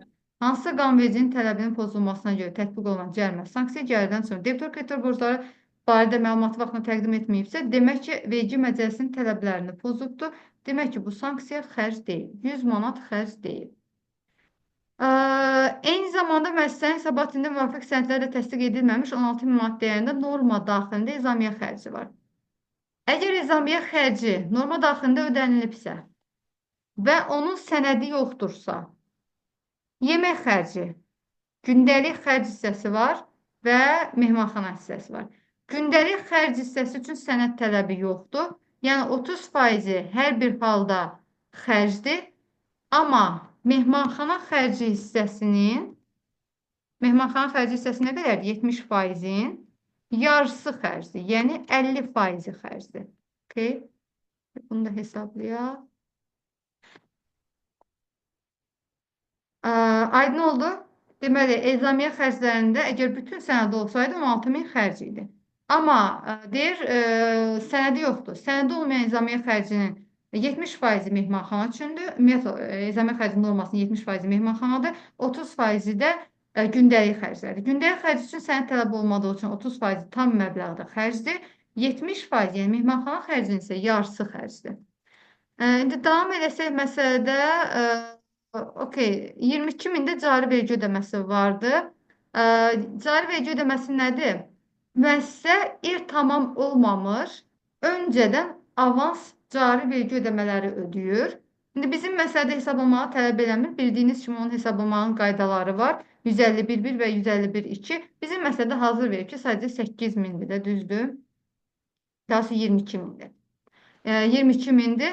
22 min nəyə azaldacaq? Mənim büdcəyə ödəməli olduğum mənfəət vergisini azaldacaq. Bizim məsələdə də mənfəət vergisini azaldan başqa bir amil də var idi. Biri xaricdə ödənilən vergi idi. Biri də hal-hazırda məsələdə verilən 22 min cari vergi ödəməsidir. Azaldılmalı mənfəət vergisi xanasını da tam hesablamış olduq. Gəlin məsələdə məncə başqa heç nə qalmayıbdır. Gəl məsələni artıq riyazi olaraq tamamlayaq. Ümumi gəlirləri tapdıq. İcazənizlə bir şey deyim. Gəlirdən çıxılan vergilər və yığımlarda 119.50 cəmə gəlməlidir. 562.50-nin üzərinə. Gəldik də. Bunu deyirsə, mən də indi tamamlayıram həlləri. Həllə görə deyirsiniz. Belə gəlmişəm, yəni burada görə bilərsiniz. Baxın. Yox, bu 562.50-nin üstünə gələcəkdir. Hesablayıram. Bunu hələ tamamlamışsınız. Başdan gəldim. Aydındır. Tamam. Cəmi Bəli, gəlirləri mən üzr istəyirəm. Son hissədə məndə texniki problem oldu deyə sizi tam eşidə bilmədim. Təkrarlaya bilərsiniz əgər vaxtınız varsa. Ən axırıncı hissədə nəsə bir şey səhvlərdə dediniz, onu qalmış. tuta Gəlin bilmədim. riyazi tamamlayım, olsa bir-bir Hə, hamısının üstünə. tamam, tamam, oldu. Ümumi gəlirlər 365 mindir. Çıxılmalardan sonra vergiyə cəlb olunan gəlir. Gəlin baxaq birdən tam olaraq hesablamarıq. Amma düzdür, okey. 364 mindir. Siz vergini hesablamaq üçün gəlir olaraq 364 mindən istifadə edəcəksiniz. Yəni 364 min çıxılsın gəlirdən çıxan xərclər. Gəlin gəlirdən çıxan xərcləri tamamlayaq. Amortizasiya, baxaq funksiya düzdür. Tapdıq bunu. 3000-i də tapdıq düzdür. 6000 bura 12 mindir. Daha sonra faiz xərcini 10%-in 125% okey tapılıbdır. Bu hissədə torpaq vergisini də üzərinə gəlirik. Daha sonra burada məncə hesablanmışdıq. Və cəmi digər xərcləri də nəzərə alaq.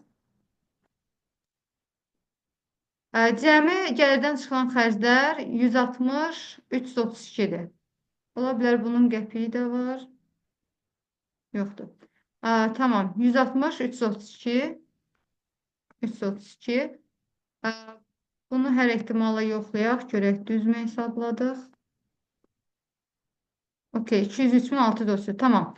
Gəlir çıxılsın xərcimiz mənfəət 203.668 manatdır.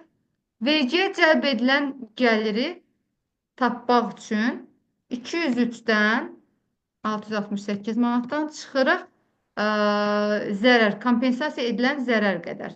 Kompensasiya edilən zərər də 14.000-in 40%-i qədərdir. Hansı ki, məsələdə verilib ki, keçmiş illərdən 14.000 zərəri var. Onun 40%-ni bu il kompensasiya edibdir. Vergiyə cəlb olunan gəliri tapmaq üçün, mənfəəti daha doğrusu tapmaq üçün mənfəəti zərər qədər azaldırıq. Daha sonra hesablanmış mənfəət vergisi. Hesablanmış mənfəət vergisini tapmaq üçün hesabat ilinin mənfəətindən, daha doğrusu üzr istəyirəm, vergiyə cəlb olunan mənfəəti 198.068-i vuracaqsınız 20%-ə. Gəlin bunu da yoxlayaq görək düz veribmi? Okey, düzdür. Nəticədə tapırıq ki, hesablanmış mənfəət vergisi 396.000, daha sonra 39.613 manatdır. Həmin məbləği xaricdə ödənilən vergi və cari vergi ödəməsi qədər azaldırıq. Xaricdə ödənilən vergi ilə cari vergi ödəməsində cəmi 22.700 manatdır. Yəni, bu məbləğdən 39.613.60-dan çıxacaqsınız 22.700-ü. Nəticədə ödənilməli mənfəət vergisi 16.913.60 manatdır. Sizdə müəyyən hissəsi olmamışdı dediniz. Mən arxadan əvvələ gələndə bir dənə mən bu hissəni izah eləmişdim ki, son cümlə olaraq cari vergi ödəməsi olubdur. Cari vergi ödəməsi də nədir? Müəssisə öncədən il tamam olmamış avans olaraq bir vergi ödəyir, mənfəət vergisi ödəyir. Həmin vergini də ilin sonunda nəzərə alırıq. Hansı ki, mənim əgər hesablamada vergim 39.000 çıxıbsa, mən onu 22.000 qədər azaltmalıyam. Yəni, cari vergi ödəməsi qədər azaldıram. Aradakı fərqi büdcəyə ödəyirəm. Bu sualla bağlı bir dənə strukturla bağlı bir şey izah edeyim. İmtahanda burada ola bilər ki, sizdə gəlir də səhvdir, xərc də səhvdir. Gəlirin də səhv olması, xərcin də səhv olması o demək deyil ki, siz bu xanadan 0 bal alacaqsınız. Siz burada gəlir səhv rəqəmlərdən, iki səhv rəqəmdən bir-birindən çıxsanız, bu xanadan tam bal veriləcək. Mahiyyət nədir burada? Bu son tərəfin məntiqi ardıcıllığı. Əgər düz gəlirsə, siz tam bal alırsınız. Nəticədə siz burada, məsəl üçün, səhv rəqəm alanda, tutaq ki, deyilin, bir xərci səhv eləsəniz, avtomatik bu təbii ki, səhv gedir. O bir xərci səhv yazmağa görə sizdə yuxarıda bal kəsilir deyə, aşağıda öz səhv rəqəmlərinizdən, vergiyə cəlb olunan gəlirdən çıxan xərcləri çıxırsınızsa, sizə tam bal verilir. Çünki siz məntiqini bilirsiniz ki, nədən nəyə çıxmalısınız. Məsələn, burada indi 5-in yerinə 3 tətbiq edəndə təbii ki, avtomatik bu cəmi xərc səhv olacaqdır. Buna görə sizdən tam bal çıxılmır, bu xanaya tam bal verilir.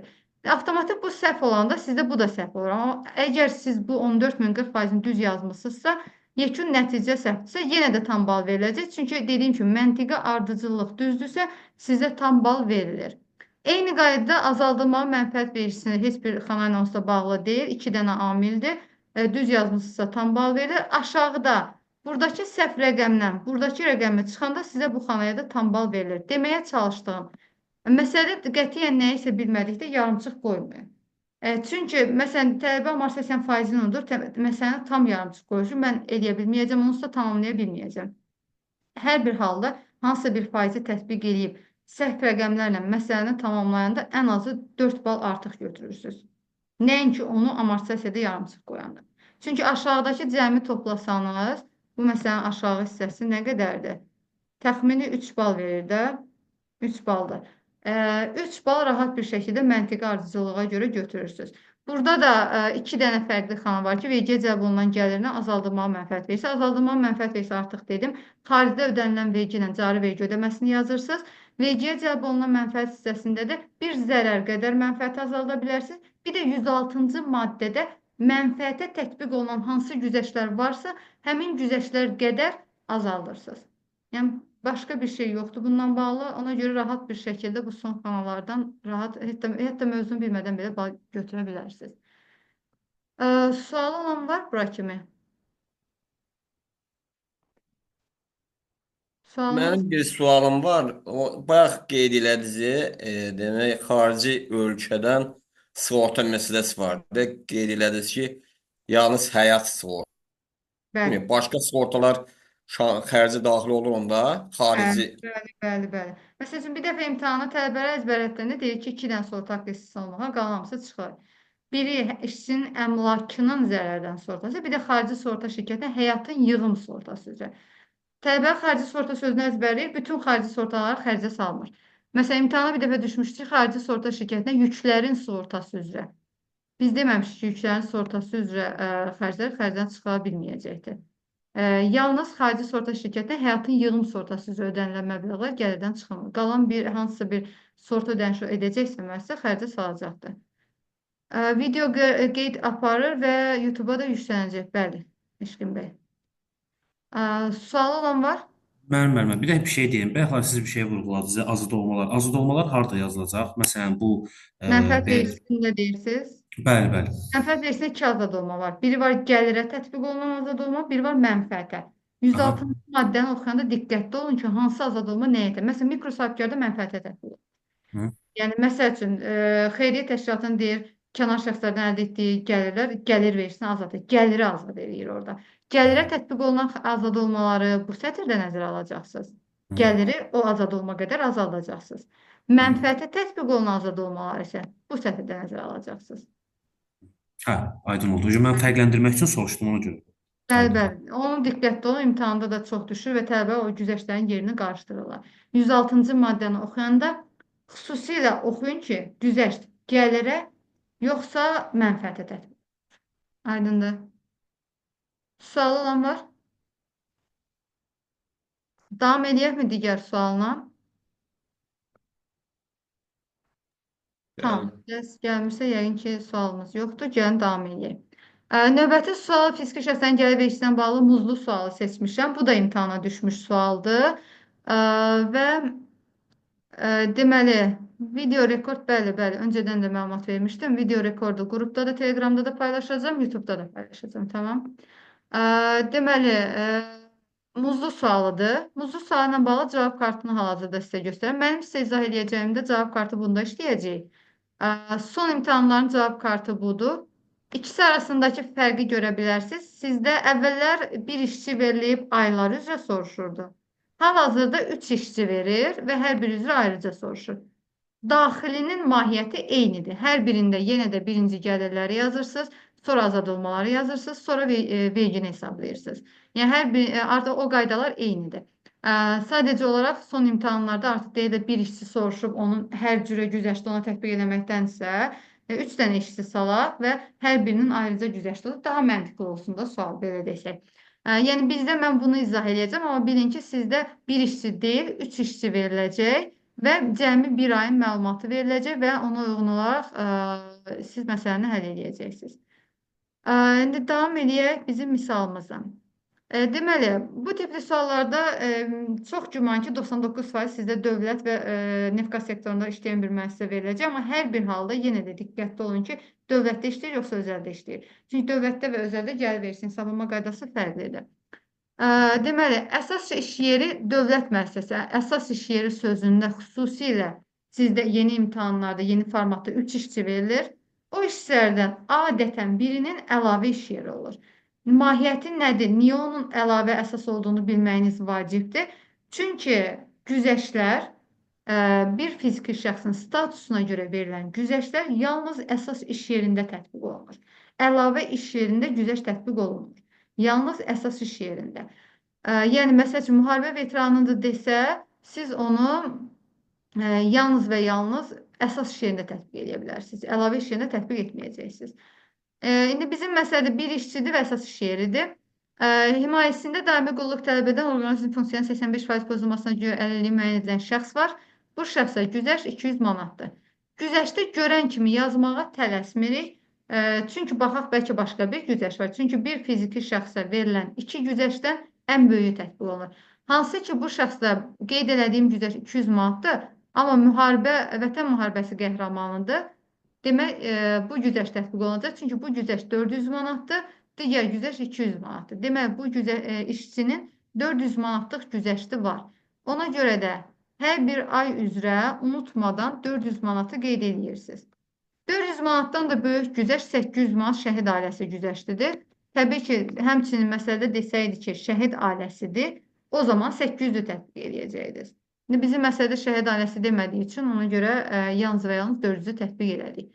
Vəzifə maaşı 800 manatdır. Tamam, 800 manatdır, amma biz yazmağa tələsmirik onu. Baxaq görə hər bir ay üzrə hansı əməliyyatlar olub. Bəlkə də vəzifə maaşı 800-dür, bəlkə yarısını işləyibdir, iş günləri yarısı olubdur. Ona görə davam eləyək. Yanvar ayında yeni il münasibəti ilə müəssisə tərəfindən işçiyə 100 manat əlavə mükafat hesablanmışdır. Birinci işçidə iş günləri ilə bağlı bir məlumat verilməyibdir. Amma gəlin biz bir cümlə artıraq. Çünki belə deyə bilmərik ki, nəyə əsasən deyə bilərik ki, işçi tam işləyibdir. Ona görə yazaq ki, yanvar ayında işçi tam işləmişdir.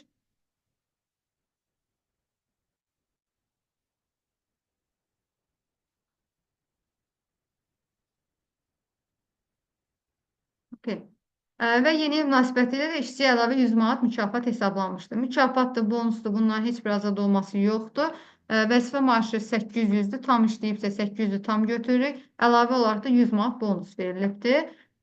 Davam edəsək, işçi yanvar ayında izamiyyətə göndərilmiş və normadan 10 manat artıq olmaqla 100 manat vəsait istifadə etdiyini göstərməklə xərcləri təsdiq edən sənədi mühasibatlara təqdim etmişdir və müvafiq ödəniş ona edilmişdir.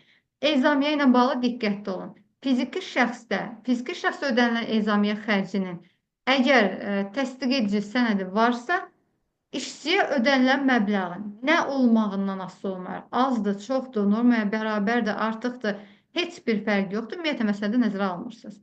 Yəni, bu 100 manat ümumiyyətlə məsələdə nəzərdə alınmır, yoxmuş kimi davranılır. Bir sual yarana bilər ki, bəs birdən desəydi ki, sənəd yoxdur, onda nə edəcəkdik? Sənəd yoxdur, halını izah edirəm. Sənəd olmasa idi, işçiyə nə ödənilibsə, bizim məsələdə 100 ödənilib. Gəlirdi, norma azaddır. 100-ü buraya yazacaqdınız, indi yazmıram deyə birdən qarışar. 100-ü buraya yazacaqdınız, normanı isə bu hissədə azaldacaqdınız. Yəni 400-ün üzərinə, burada məsələdə nə deyir? Normadan 10 manat artıqdır. Deməli, norma nə qədər? 90 manatdır. 400-ün üzərinə 90 manat gələcəkdir. Deməli, fiziki şəxsdə işçiyə ödənilən ezamiyə ilə bağlı bu qaydanı yadda saxlayın. Sənədi var və yaxud da yoxdur. Bu arada bununla bağlı mən qeydi bizim Telegram qrupuna da atmışam. Orada da var bu ezamiyə ilə bağlı qeyd. Çünki hüquqi şəxslərlə fiziki şəxsləri işçilər qarışdırır. Birində məsələ xərci necə tanıyımdır? Birində məsələ işçiyə ödənilsə işçinin gəliri nədir? Bir-biri ilə qarışdırmayaq. İndi bizim misalda işçinin gəliri məsələsinə toxunulur. İşçinin gəliri məsələsində birinci baxın ki, sənəd var, yoxsa yoxdur. Əgər sənədi varsa, ümumiyyətlə məsələdə yoxmuş kimi davranın. Sənədi yoxdursa, nə ödənilibsə gəlirdi, norma azaddır. Nə ödənilibsə gəlirdi, norma azaddır. Bizim məsələdə sənədi var deyə ümumiyyətlə nəzərə almırıq. Ə, Həmçinin yanvar ayında müəssisə tərəfindən balansında 1500 manat olan kompüter işçiyə 1000 manata təqdim edilmişdi. Bir dənə də qəşəng ədəbi daxil söz əlavə ediblər. Əgər məcəllədə 98-ci maddə muzlu işlərdə əldə edilən gəlirlər maddəsini oxumusunuzsa, orada bir ifadə var ki, əgər müəssisə deyir, əlavə dəyər vergisi ödəyicisidirsə, bir mal işi xidməti işçisinə təqdim etdiyi və yaxud da hədiyyə verdiyi halda bilirsiniz ki, orada bir gəlir formalaşa bilir. Bu gəliri nəzərə alanda deyir, ƏDV-ni də nəzərə almalıdır. Yəni bizdə 1500 manat ƏDV daxildirsə, işçinin gəliri nə qədərdir sualının cavabını tapanda ƏDV-ni tərkibindən qətiyyən çıxartmırsınız. Yəni 1500, işçinin gəliri orada nə qədər olacaq? Normalda 1500'dür mal, işçi də 1000 manat alıbdır. İşçinin gəliri aradakı fərqdir. Yəni İşçi 1500 manatlıq bir malı 1000 manata alırsa, işçinin gəliri 500 manatdır. Tələbənin etdiyi isə 1500 gəliri 1000 manatı xərcdə yazmalıdır. 1000 manat azad olma deyil. 1000 manat işçinin faktiki çəkdiyi xərcdir. Ki, hansı ki 1000 manat pulunu verib alıbdır. Orada 1000 manat qətiyyən gəlir deyil ki, biz onu aşağıda azad olmaya yazaq. Aşağıda azad olmaya yazılan şeylər gəlir olub da vergiyə cəlb edilməməli olan hissədir. Bu 1000 manat ümumiyyətlə gəlir deyil ki, biz deyək o azadda aşağıda azad olmaya salaq. 1000 manat sadəcə o işçinin xərcidir. Burada işçinin formalaşan gəliri cəmi 500 manatdır. Aydındır. Ona görə də aradakı fərqi üstdə muzlu işlərdə əldə edilən gəlir kimi nəzərə alırsınız. Məsələdə yanvar ayında başqa bir şərt olmadığı üçün sualınız var? Sual yoxdursa səsi açıq saxlamayaq, mane olmasın digərlərinə. Tamam. Yanvar ayında cəmi muzlu işlərdə əldə edilən gəlir tapdıq ki, 1400 manatdır. Biz demişik ki, dövlət müəssisəsində 2500 manata qədər 200 çıxılır. Deməli, yanvar ayında güzəştin üzərinə həmçinin 200 manatı da gəlməli. Çünki cəmi muzlu işlərdə əldə edilən gəliri 1400 manatdır. Cəmi azad olması isə 600 manatdır. Vergini hesablayanda yanvar ayında 1400-dən çıxacaq 600 manatı vuracaq 14%. Burada texniki olaraq tələbələrin etdiyi bir-iki səhvlər demək istəyirəm. Sizdə də diqqətli olun o şeylərdə. Birinci səhv, güzəşti burada indi 1400 alındı deyə burada səhv eləmirlər adətən. Tam 1400-ü görürlər, bilirlər ki, 200 tətbiq eləməlidir. Bəzən burada cavab eləyir 3000 tutaq ki. 3000 olmağı nə deməkdir? Avtomatik 200 manat güzəşt hüququnu itirdi deməkdir. Amma tələbələr götürür 3000-dən, güzəşti çıxır. Güzəştə çıxandan sonra 2500-dən aşağı qalır və tələbə deyir ki, deməli 200 manat güzəştə çıxmalıyam. 200 manat güzəştə çıxıb çıxmamalısınız sualının cavabı cəmi muzlu işlərdə əldə edilən gəlirlərə baxırsınız. Azad olma tətbiq etmədən. Cəmi muzlu işlərdə əldə edilən gəlirlər. Əgər 2500 manatdan aşağıdırsa 200 manata tətbiq edirsiniz. Yəni heç bir güzə, yəni bunu 400 manat azaltmadan öncə baxırsınız.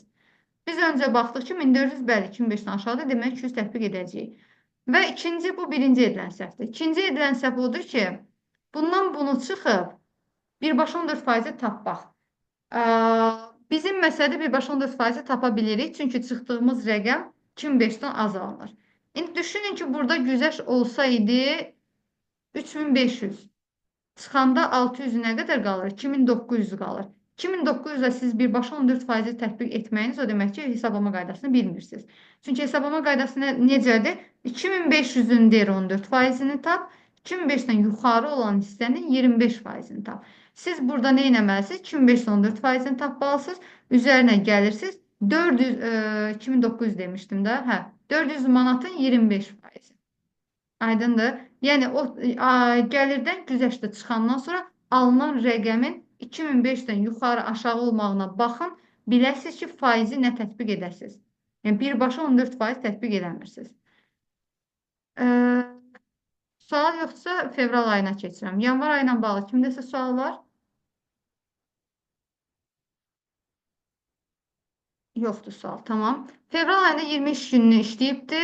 Gününün, daha doğrusu 18 gününü işləyibdi. 20 iş gününün 18-ini işləyibdi. Deməli, qros əmək haqqını böləcəksiniz 20-yə, vuracaqsınız 18-ə. Son imtahanların hamısında bu formadadır. İş günlərini cəmi verir, onun neçə gününü işlədiyini deyir.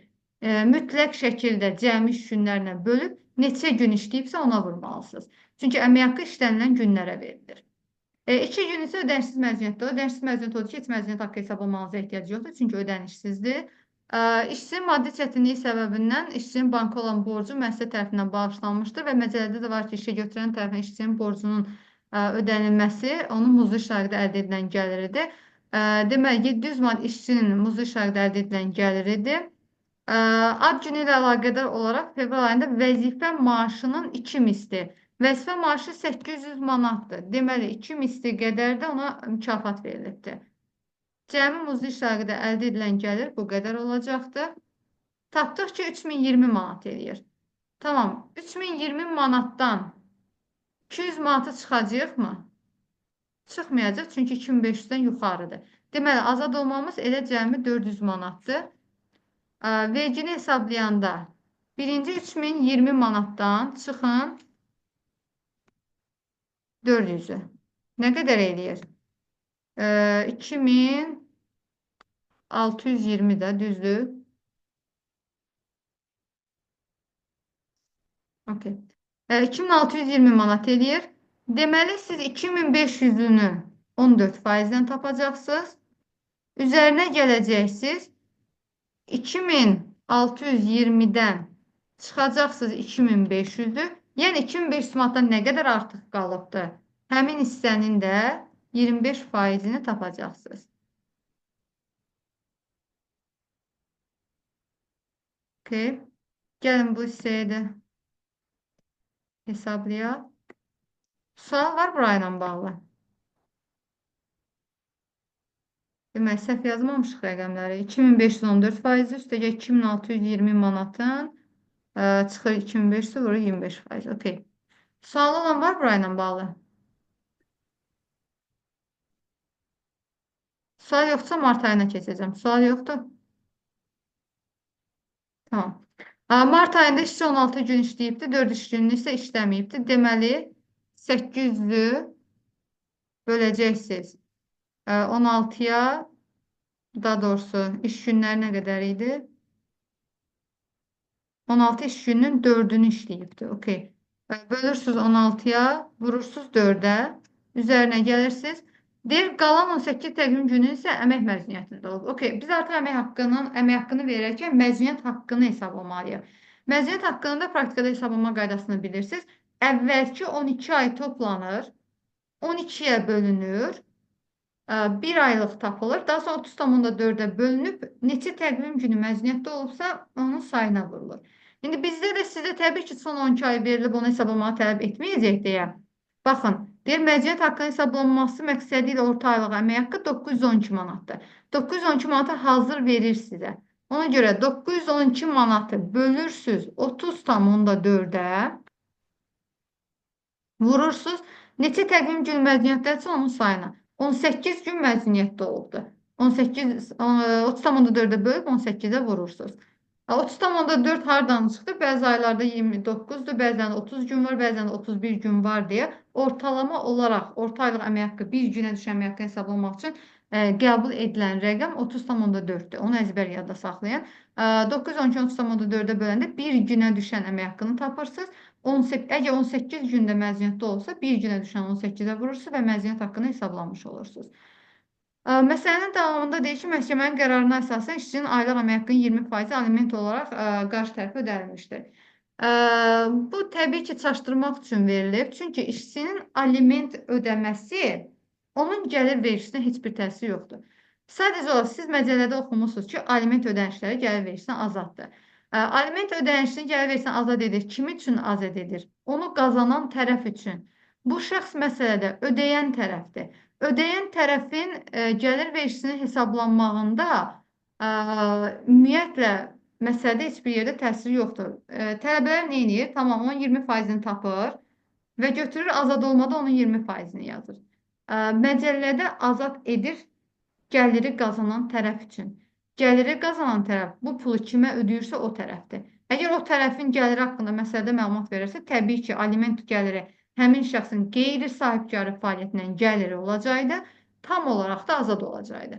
Amma bizim məsələdə alimenti ödəyən bir şəxs var. alimenti ödəyən şəxsin gəlir vergisini hesablamağında alimentin heç bir təsiri yoxdur.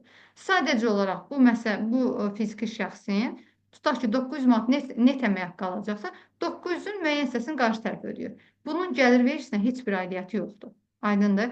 Gəlir vergisindən azaddır ifadəsi gəliri qazanan şəxs üçündür. O da alimenti qazanan şəxsdədir. Bu məsələ alimenti ödəyən şəxsdir, qazanan deyil. Ona görə də Mən aliment ümumiyyətlə yoxmuş kimi davranırsınız. Bəli. Mən bir şey soruşum, üzr istəyirəm elə bu sualla bağlı. Məsələn, A şəxs B şəxsə ödəyirsə bu alimenti, bu A şəxs üçün gəlirdir, amma B şəxs üçün gəlir deyil, belə çıxır.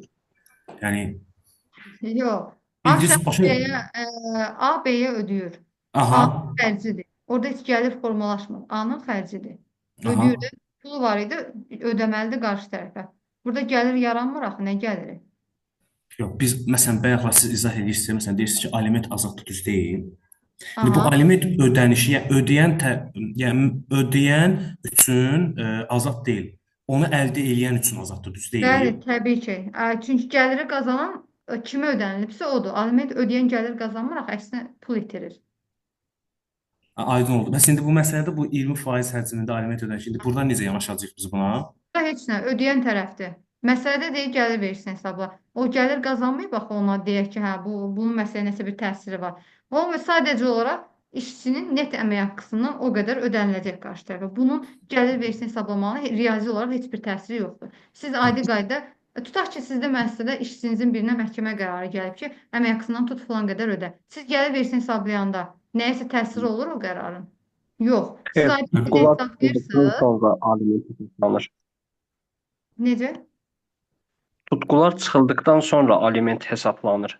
Onun gəlir vergisinə Aha, onu izah etməyə çalışıram. Yəni onu sizin ödəyəcəyiniz gəlir hesablayacağınız gəlir vergisinə, aliment ödənişinə heç bir aidiyyəti yoxdur. Sadəcə siz məhkəmənin qərarına əsasən işçiyə əmək haqqı ödəyəndə 1000 ödəməli idinizsə, tutaq ki deyirəm 400 tutub 600 ödəyirsiniz.